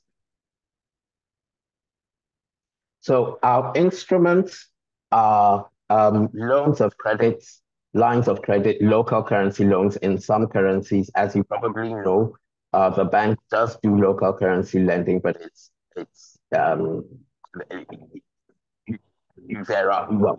we can do lending in some local currencies. It's limited, but it's something that we are looking to do more of.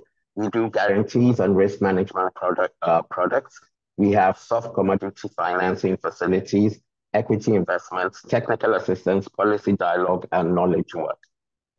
And I think what I would emphasize there is that we are one of, we actually work actively with both governments and the private sector. So governments on the policy side, financial sector development roadmaps, regulation, et cetera, et cetera. So that's kind of the upstream work. And then downstream, we have clients, private sector financial institutions, non-bank financial institutions, regulators and governments, like I've just said, intermediaries who are either investing or guarantee corporate bond issuances, institutional investors and investment banks.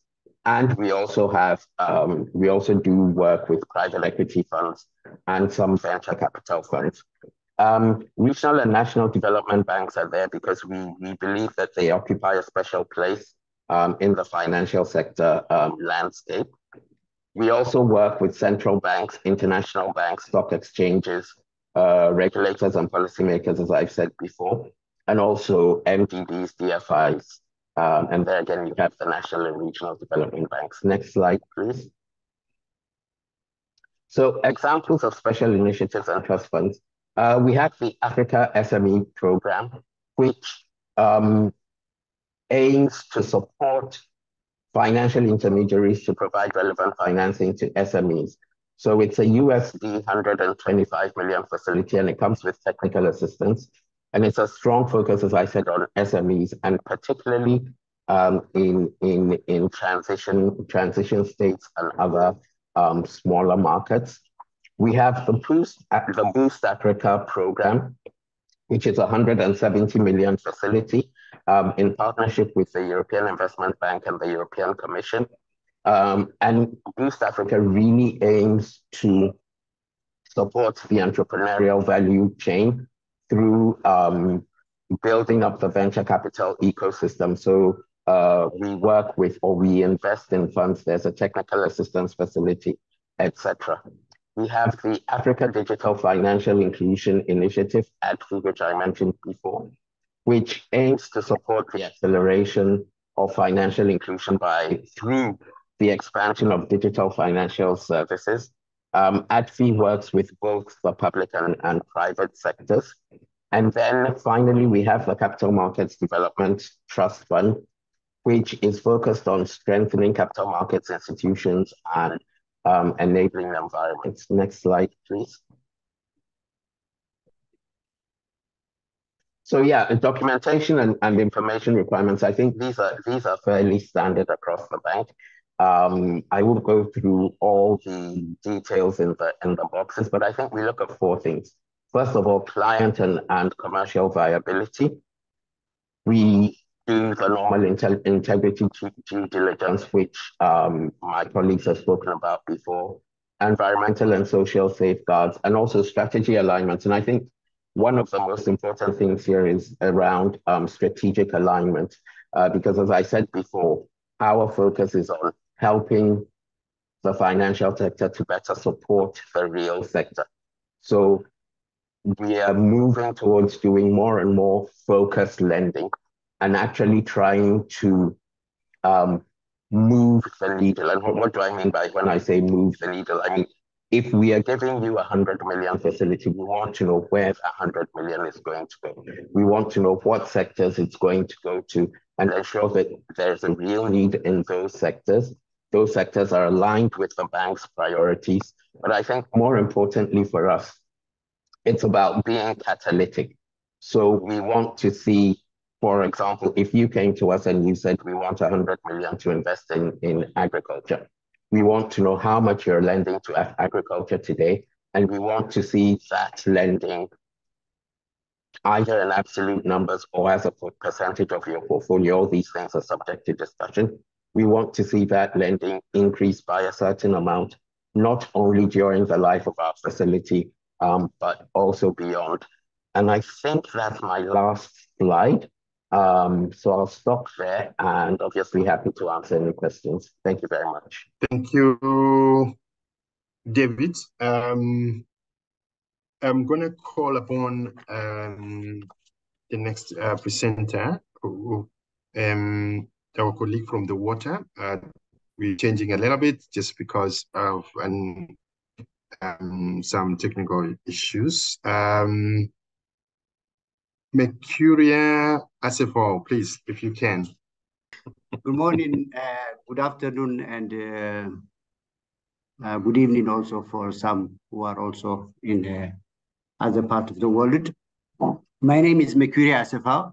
I'm one of the managers in the Water and Security and Sanitation Department. I manage the Division 2, which covers the Eastern region, the Southern region, as well as Nigeria. So I'm happy to share with you on the business opportunities in the water and sanitation sector. So I will share with you what are the mandates. You know, in terms of the bank's mandate in the water sector, our intention is to support all our developed regional member countries to attain the SDG number 6 in terms of having universal access to water and sanitation service, improve Africa's water security and transform its water assets to foster sustainable, green, and inclusive socio-economic growth and development. In terms of the strategic direction, our intention is to increase the number of water-secure countries in Africa, benefiting from equitable and sustainable management of water resources for quality socio-economic transformation.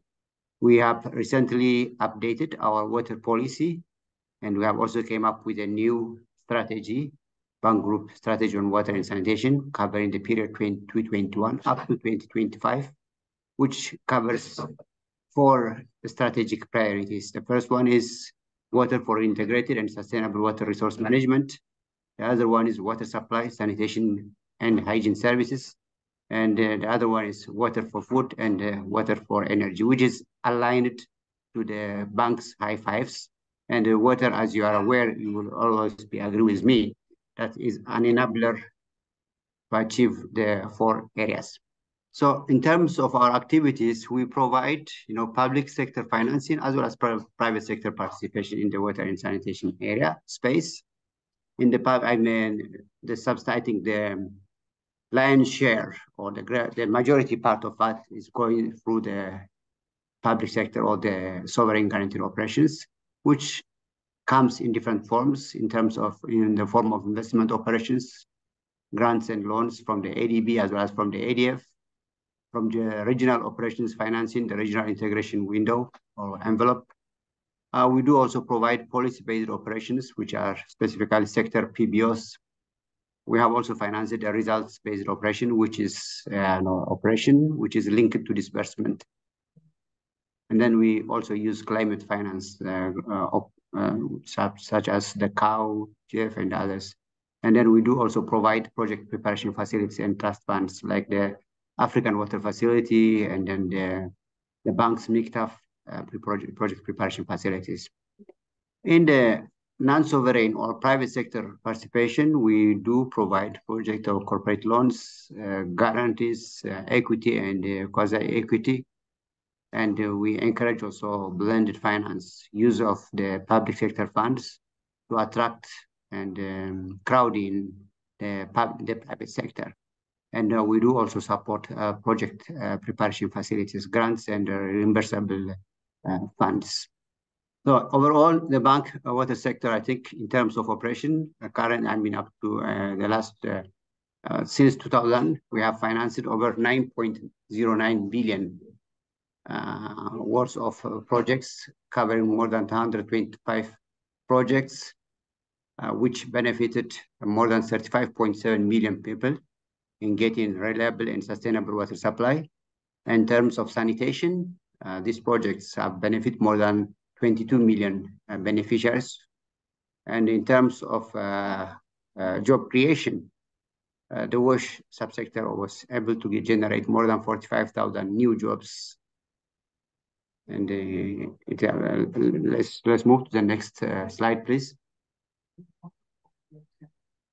This slide gives the current portfolio, the current active portfolio of the water and sanitation sector in Africa or by the bank, which shows by the distribution by region, which we have about 3.9 billion unit of account, which is about $5 billion distributed. So as you can see, the Eastern region has more than close to 1.5 billion unit of account, which has about our 38% of our portfolio in terms of value, which is followed by the Southern and Western region, and then Central region, and then the last one, and the North region as well. So this is the distribution of our portfolio by region. And then the next one, please.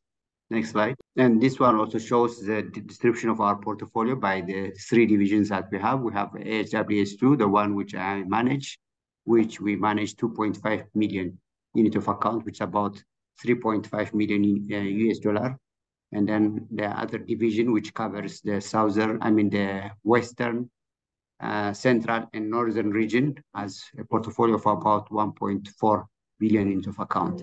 Then the Africa Water Facility, which is a grant funding which supports project preparation and soft activities in the water and sanitation, as well as water for agriculture and water for energy. We have a portfolio of about 32.2 million units of account. This is just grants for project preparation as well as capacity building activities. Next slide, please. These are samples of our the projects that we have. The next one, this is the one in Kigali. Next one, please. Just a list of potential operations you can see. This is another list of other examples of water sector projects in Tunisia, Nigeria, Kenya, Seychelles, and Egypt. The next one, please.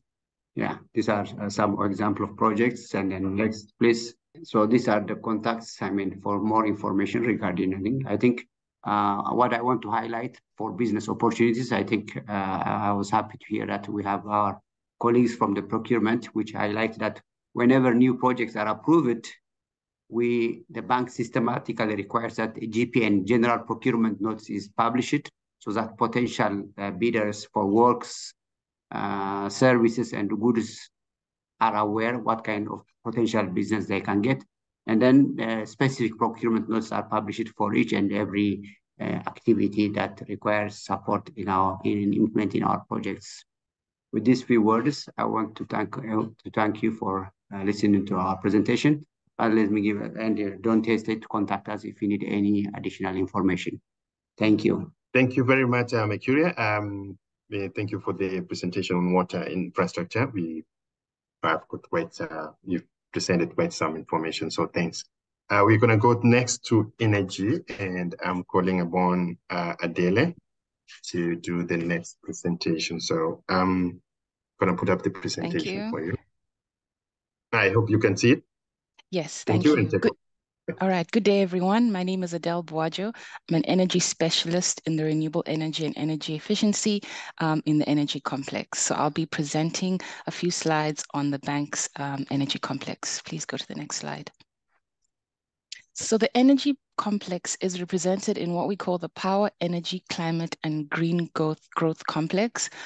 This was done under the New Deal on Energy for Africa in 2016 to deliver on the bank's climate, green growth strategic objectives.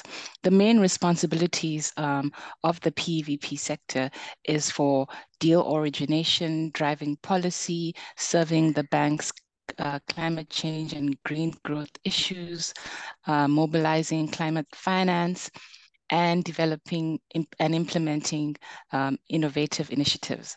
So there are 4 key departments. The first is the Financial Solutions Policy and Regulations Department, PESR, the Power Systems Development Department, Renewable Energy and Energy Efficiency, and finally, Climate Change and Green Growth. And the 2 key goals for these 4 departments are to deliver on the bank's high 5 priority, which is to light up and power Africa, and to meet the targets that were put together under the bank's strategy for energy, which is the New Deal on Energy for Africa. The second goal is to deliver on the bank's climate change action plan. Next slide, please. In terms of what the bank has achieved in the energy department, since 2016, since the New Deal was instituted, cumulatively, we have approved about $8 billion in projects financed both in the public and private sector, with several impacts around giving access to electricity to 20 million people for both on and off grid systems, with the goal of having an installed capacity of about 3 gigawatts. In terms of interconnections, that the goal is to have about 7,700 kilometers for transmission lines and about 72,000 kilometers in distribution lines. The next slide. In terms of projects, our projects are divided into public and private sector. So I'm just going to highlight a few of the private sector projects. I'll talk about the IPP solar project in Egypt, which is a 200 megawatt solar IPP project that with a total cost of about $156 million. of which the bank provided a loan of about $27 million US. I can also speak about equity participation in the form of the ARC, Africa Renewable Energy Fund, which was a $25 million fund that was approved in 2018 with the goal of developing and constructing 15 greenfield renewable energy projects. Moving on to the public sector on the next slide, I will highlight an energy storage project in South Africa, which is the Eskom Battery Energy Storage Program, which was $58 million US, with the goal of installing about 800 megawatts of battery storage. The project was reached the first stage of implementation this year, where one of the units was made operational. Other interesting projects include last mile electrification projects that we have in several countries. The Rwanda results-based financing project was approved in 2018 for $275 million US, with the goal of on-grid connections for about 400,000 homes, and also the inclusion of about 124,000 solar home systems. In terms of mini grids, it's an also important area, another important area for the off-grid sector for renewable energy. I would highlight the Ghana mini grid and net metering project, which was approved last year. The idea is to install 35 renewable energy mini grids, which would be installed in island communities in Ghana as part of the last mile program for Ghana. So those are just some highlights of some of the projects in the energy sector, and I'll leave that here for now. Thank you. Thank you very much for the presentation on energy. We're going to go next to climate change and green growth. Okay, all right. Okay, thank you very much. Thank you, colleagues. My name is Ayanle, and I'm from the Climate Change and Green Growth Department. In the interest of time, I think we can go next very quickly. I know that we're running out of time. Next again, I'll dive right into the different parts. So first part, when it comes to the sector overview, the priorities of the department are based on 3 key documents. So the bank's 10-year strategy, transition to green and inclusive growth. My colleagues have already talked about that, so I won't develop here. Then we have the climate change and green growth policy, which spans from 2021 to 2030. And then the climate change action plan from 2021 to 2025, which is a more pragmatic plan looking at 4 pillars. The first one has to do with low carbon development and mitigation.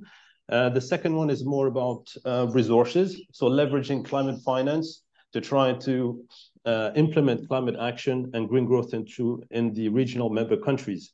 Then afterwards, we have the enabling environment, which is the context into which climate action and green investments can take place. The 4th pillar, which is not shown here, actually deals with resilience building through the bank's operations. These pillars are supported by areas of work, transition to green growth. We have also gender, youth, and social inclusion. So this is where we work closely.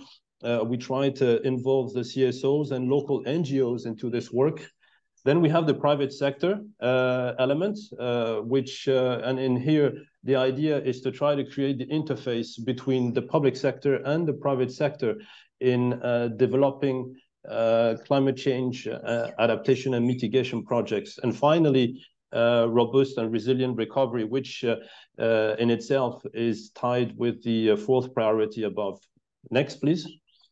So then here we have the different types of clients and partners that we work with. I won't go into the detail here because of lack of time, but basically on the right-hand side of the slide, you can see a bunch of funds. What you can see is that each of those funds deploy resources that will help at different phases of the project cycle. So public sector preparation and enabling environments as the first stage, a second project development phase, and then the project finance phase. What is important to retain here is that there are external and internal funds to the bank. The external ones are the CIF, the Climate Investment Funds, the GEF, the Global Environment Facility, the Adaptation Fund, as well as the Green Climate Fund. And then the other funds are all internal to the bank. So ACCF, the Sustainable Energy Fund for Africa, and the CACF Fund.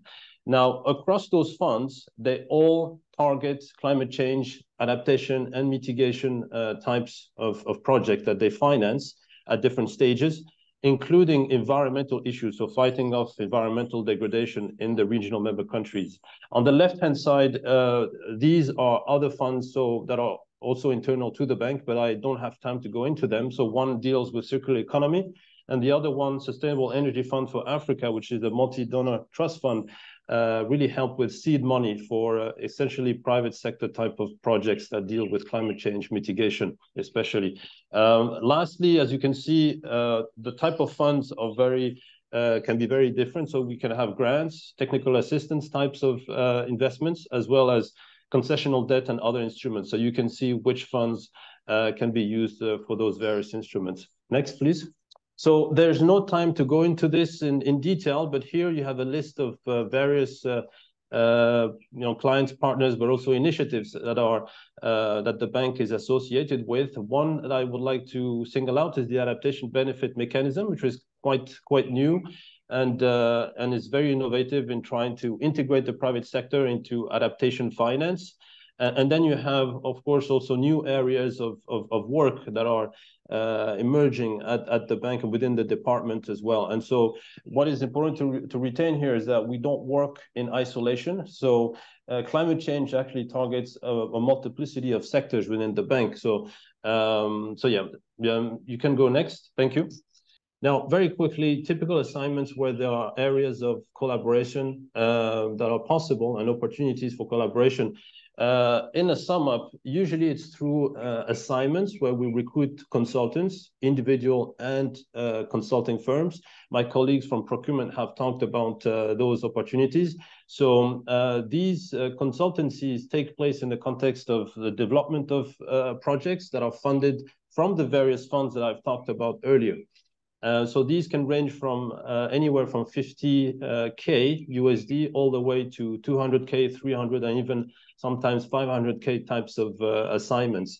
At the end of those assignments, so the idea is as the output, we are looking at knowledge products, feasibility studies. The idea is also to come up with resource mobilization strategies and even knowledge generation with the possibility of publications and presentation of those outputs at international events. Finally, some of the key contacts for any additional information. So PCG 0, the front office, and I've listed also here some of the key elements that I've talked about in the presentation. So Davina Milenge for the front office, PCG 1, which is where I sit, Mr. Gareth Phillips.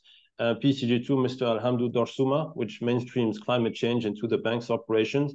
CDSF, which sits separately under the department. And finally, other links down below for additional information. So thank you very much, and I'll be happy to address any questions or comments. Thank you. Thank you very much. I'm going to move very quickly. I think we're running out of time, so I'm going to go into the next presentation, which is on agricultural finance and rural development. I'm calling on Charles to do that. Yes, good day, everybody. My name is I'm Charles Rothman. I'm an investment officer in the Agriculture and Rural Infrastructure Development Department of the African Development Bank.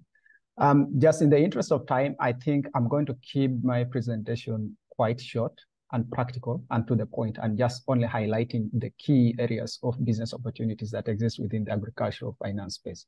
Now, my colleagues have already spoken severally about the bank strategy and how the strategic themes are, arranged under the high 5 priorities of the bank. Agriculture sector is one of the key areas of the bank's priority and falls under the Feed Africa strategy. And the Feed Africa strategy is one of the strategic focuses of the bank that we believe very strongly that has got a very high potential to feed into the, achievement of the Millennium Development Goals as, set up by the UN, by the United Nations, to which African Development Bank is a signatory. Move to the next slide. Now, it makes a lot of sense for us to speak agriculture after understanding the background. It is usually said severally that Africa has got about 60% of the world's arable land, and yet it is interesting that Africa remains one of the most, food import dependent continents in the world.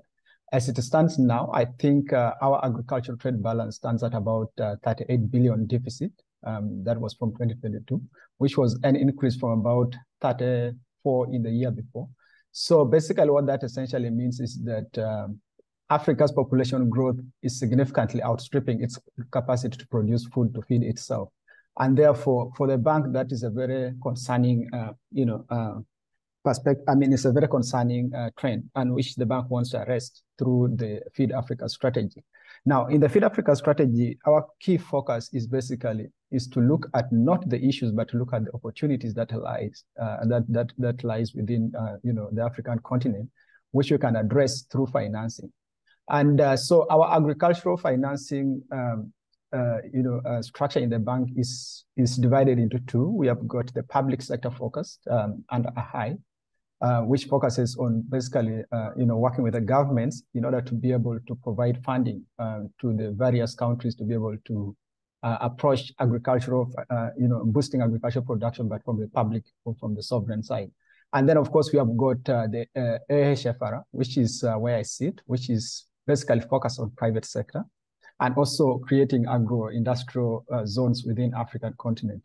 So in the AHFR, we have got two divisions. We have got the AHFR 1, which focuses on mainstream private sector finance, and we've got AHFR 2, which focuses on creating or specialized agro-processing zones, what we call SPZs. Now, where I sit is AHFR 1, where we focus on private sector directly. And I think that's where the opportunities for participants of this seminar lies mostly. Now, in AHFR, we believe very strongly that to be able to increase agricultural productivity in Africa, we need to provide financing across the value chain and along the value chain. Now, we group our value chains into three. We have the primary production, we have got the secondary value chains, and we've got the tertiary value chains. Now, in the primary value chains, what we look at are key items such as inputs, provision of inputs to provide, to increase agricultural productivity. This includes fertilizers and crop protection, products. And then this leads directly into production. And in the production, of course, we focus a lot on the key commercial players as well as the small farmers and the cooperatives. But of course, cooperatives and small farmers, we cannot finance them directly. So we go through, risk-sharing facilities, or sometimes we use other commercial players who are working in the financial sector to be able to reach them, either through financing them or co-financing with the risk-sharing element involved. The question is, why would somebody be interested in working with the African Development Bank? The key opportunities that lie with working with the bank includes also in the you move to the next slide.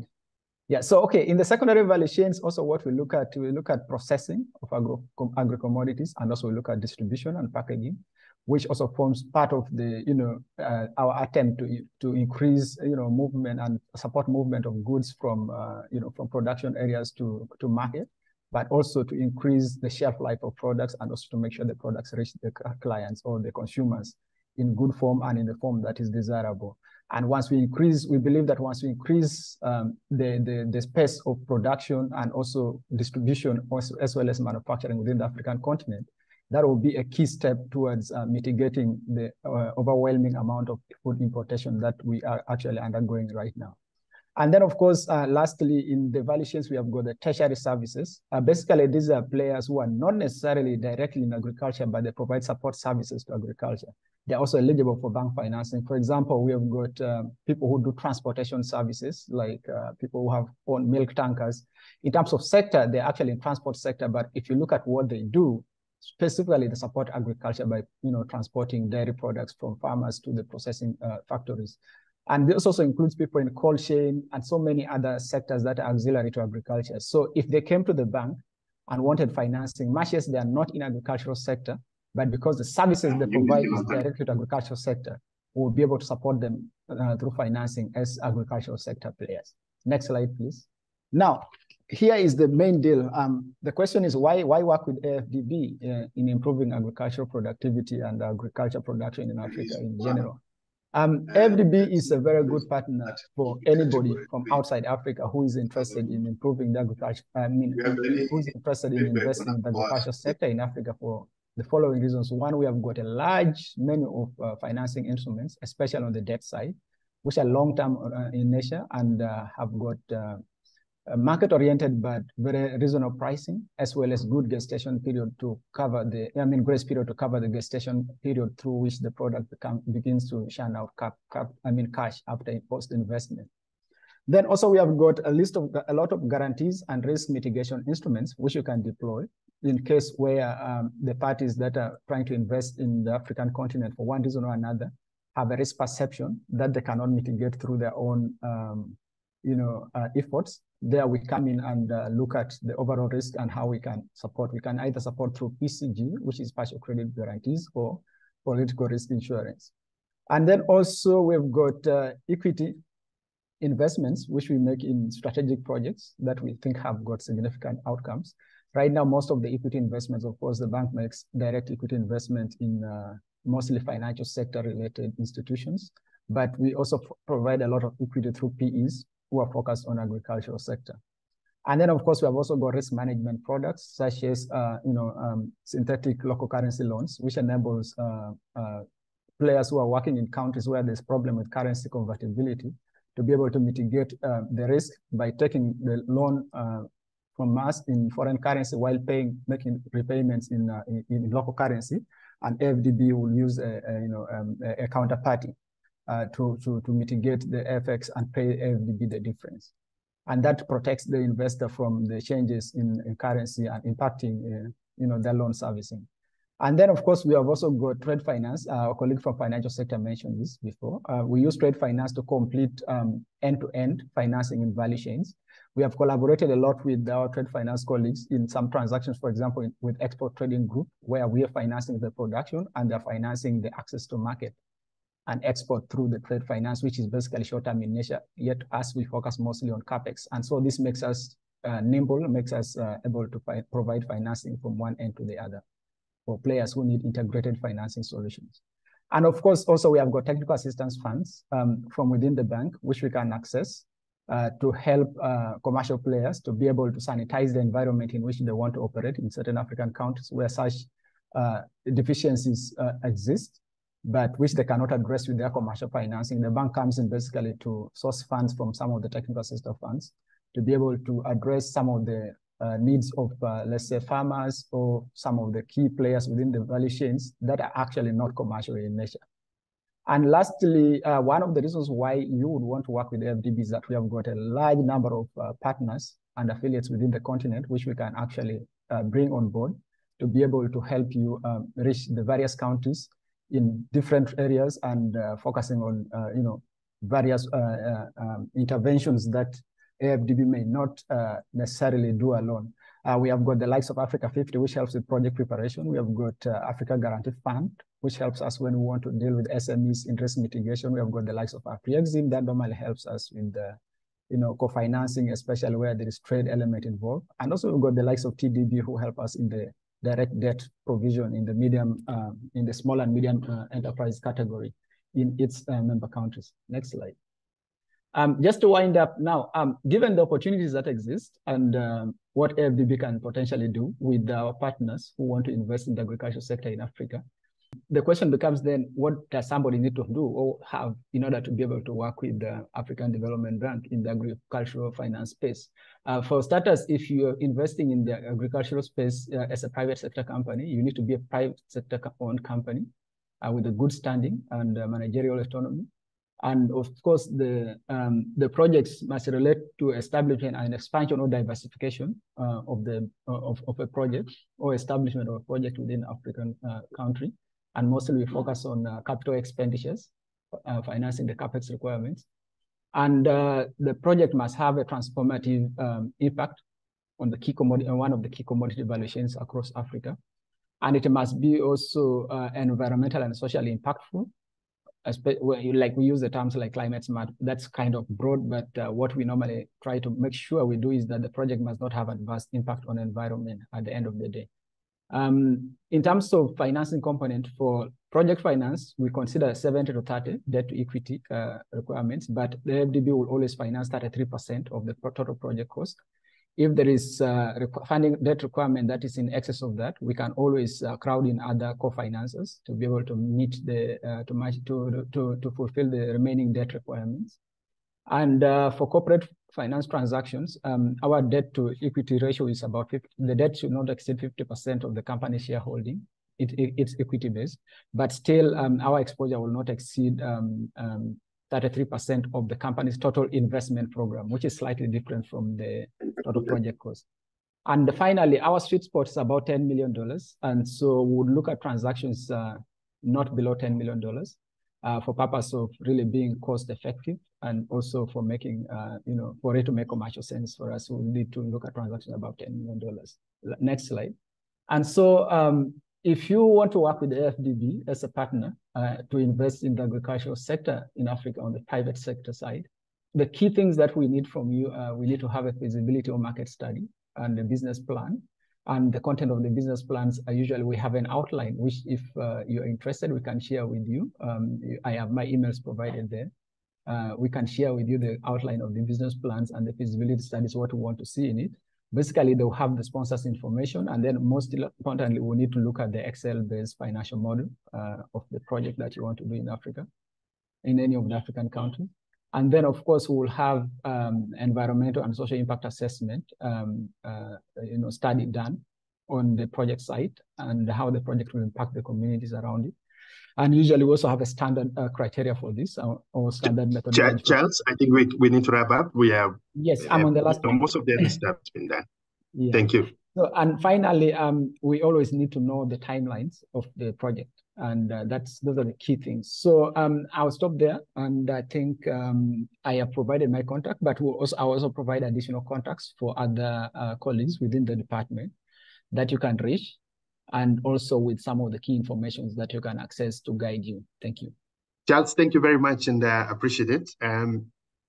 Participants, thank you so much for your patience. We have only two presentations, and that will wrap it up.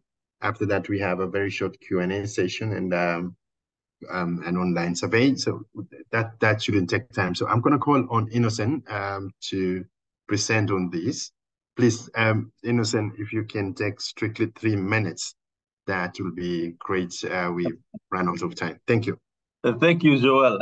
Indeed, that's a very difficult situation where you see all the background, and then yet everything starts with agriculture and feeding ourselves. I hope next time you give more time for that. But let me go to the next. I will use only the 2 slides, then we wrap up. So this is the one I will use. So indeed, my previous predecessor just presented on that in terms of agriculture, but for the agriculture and agro-industry department is mostly as regard to more the production, the agribusiness.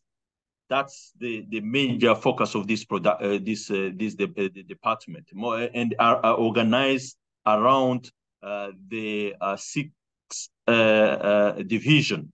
So the first one being the 2 are based in Abidjan headquarters, and 1 on agribusiness with the purpose advising the regional member countries and also the private sector-led project investment in terms of looking to all the investment around the market-oriented. So the pull factor being the market.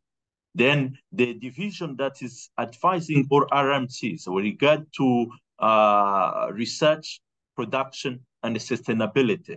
Mostly on this part, we are looking to the productivity part.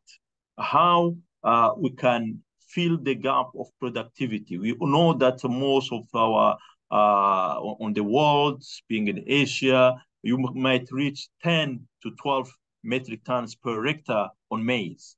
So, but still, we're still on the 2-3 metric tons number of regional member countries. How do we fill the gap? So the division advised regional member countries to access to latest proven technology to improve productivity of different commodities, and also sustainability as we touch the climate smart agriculture on the sustainable manner. Then we have a division in the North Central that are organized on agroecology that is as a region, as the north and the east, central part of the continent. Eastern part, that is another region, south and western region where we are. Joel, the next. So this one I would not take much time. It's more, my predecessor talked about, discussed already the finance instrument at the bank that's a feed specifically on agriculture as a sector. And as we work with government, specifically through the Ministry of Finance, in our case for agriculture, the Ministry of Agriculture, Fishery and the Livestock.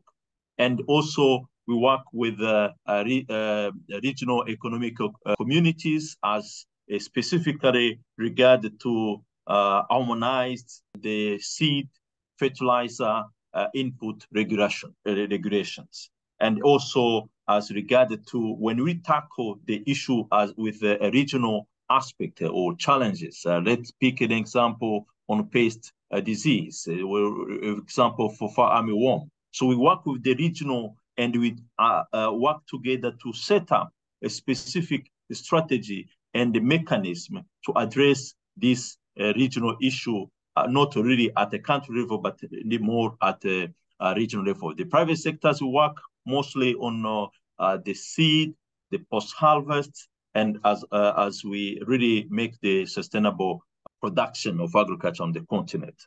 The next, Joel.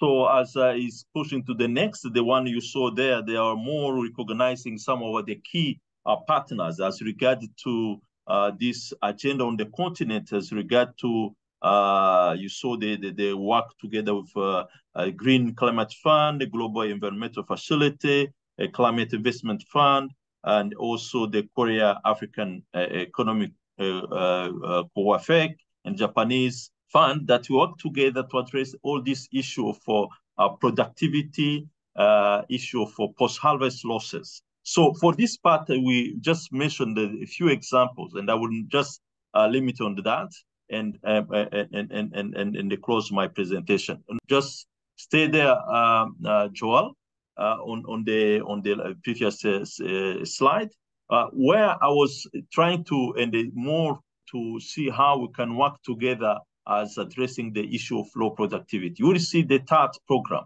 The TAT Technology for African Agriculture Transformation is a program where the bank initiated and work with an international research institute and a specialized institution to avail proven technology to millions of farmers. We're targeting 40 million by 2024 with proven technology address the issue of productivity. So far, with this partnership and also with working together with private sector, we're able to reach 11 million of farmers on the continent.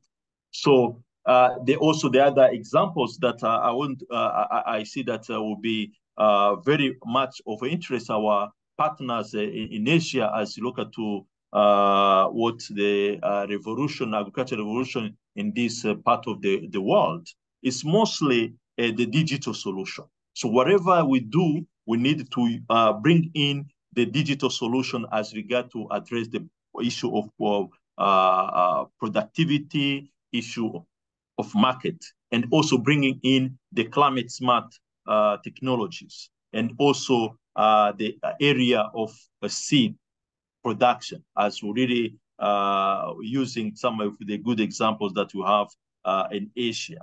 A part of also is look at the post-harvest losses, as post-harvest losses being the key challenges of all this production.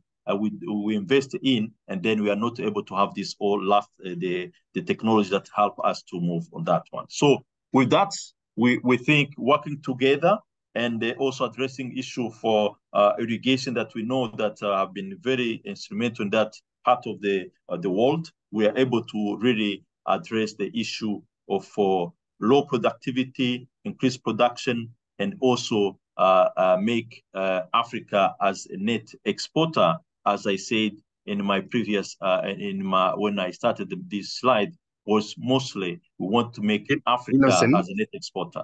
Thank you very much. I appreciate it. Thank you very much, and we will share the contacts. So we're having the last slide, the last presentation. It's on human capital. And, we will have, Frederick is presenting on that. Thank you. Thank you very much. I hope you can hear me. Next slide, please. Thanks.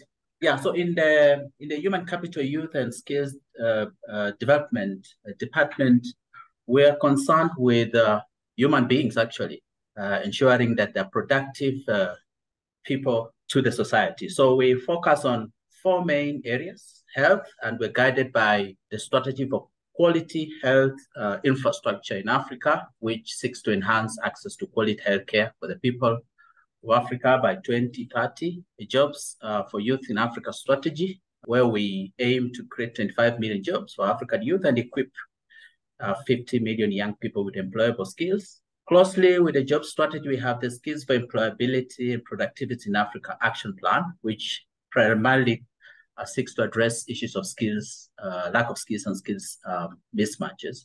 We also do have a multi-sectoral nutrition action plan, which again, the bank hopes to address issues of malnutrition and social protection in Africa. Next slide.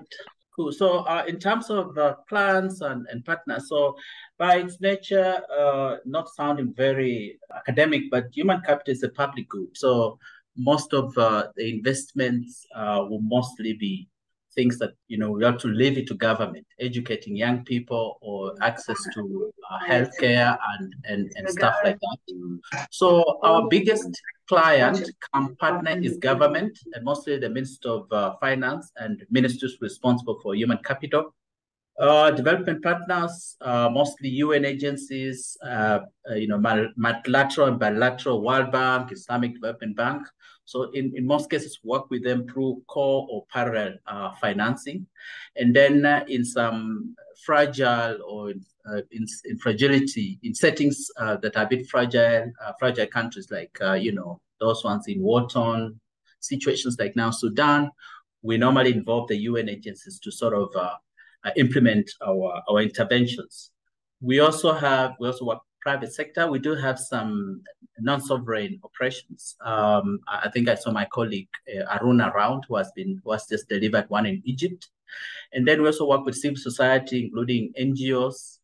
And then maybe for those who are in the room, contractors, some who can be involved in our analytical work, but also deliver on civil works, because much of what we do involves renovating and constructing frontline health and skills development institutions. Next slide. As up to now, we have about 96 operations across the 4 sectors that I spoke about: health, education, and skills development, jobs, and nutrition. Most of these operations are in the West and Nigeria region. We've invested about 2.6 billion, and I just put up an example of some of the sovereign operations that we've just the board has just endorsed an 80 million Ekiti knowledge zone project, which mainly sort of enhances skills around innovation and entrepreneurship in the technology sector in Nigeria, where we're hoping to use this financing to sort of construct a park, that will have data centers, things like incubation and training centers, shared offices, co-working spaces, and then also train around 800 young people in ICT and digital skills, and then run what people call the hackathons, just to bring young people to generate high-value, actionable business ideas. And then we're also having, a fund of about 5 million set up to sort of support 50 youth startups. And then in Rwanda, we also have put, the board just recently also endorsed a 24 million Center of Excellence, for aviation skills, which is primarily putting up a kind of a world-class, if you wish, aviation school to be able to train not just, skills in Rwanda, but across Africa. we're also preparing a 26 million skills entrepreneurship and project in Angola, which is closely linked to what I spoke about for Nigeria, mainly to enhance skills in entrepreneurship and innovation in digital sector. Apart from the operations, we also have special initiatives. So special initiatives is where the bank will identify a niche and kind of generate some, best practices that can be scaled up. And in this regard, we are implementing the Coding for Employment project, which is mainly aimed at equipping the continent's young people with demand-driven digital skills, including skills in entrepreneurship. And so far, we have set up around 7 centers of excellence in 4 countries: Nigeria, Kenya, Rwanda, Cote d'Ivoire, and Senegal, having trained close to 200,000 young people, especially in digital skills. We do also have trust funds. So trust funds are mainly, resources set aside by donors who want to kind of target a specific interventions, away from the pool that could be in ADF. And now we have the Japan Trust Fund, which is mostly helping with awarding scholarships to young Africans to Japanese universities, but also in African universities. And the Korea Trust Fund, which is helping to strengthen the NSOs who are now able to sort of support startups in Africa. Next slide. Yeah, that's the contact list. Each of the 4 areas, health, education, skills development, there's a designated kind of manager, and I'm currently just taking up a role as a chief program economist to sort of coordinate all this together. I'm happy to, have follow-up questions. I may not have all the answers, but, I'm happy to come back as soon as possible with the appropriate answer. Thank you. So I would like to thank everyone from Asia, across the world, the presenters, the interpreters as well, our colleagues who have been, doing the background work, including Fatma, Andriette, and the rest of the team, Marian also as well. The website to the POS is pos.afdb.org. You could be able to click on it and get more information on that website. Thank you once again. Bye for now.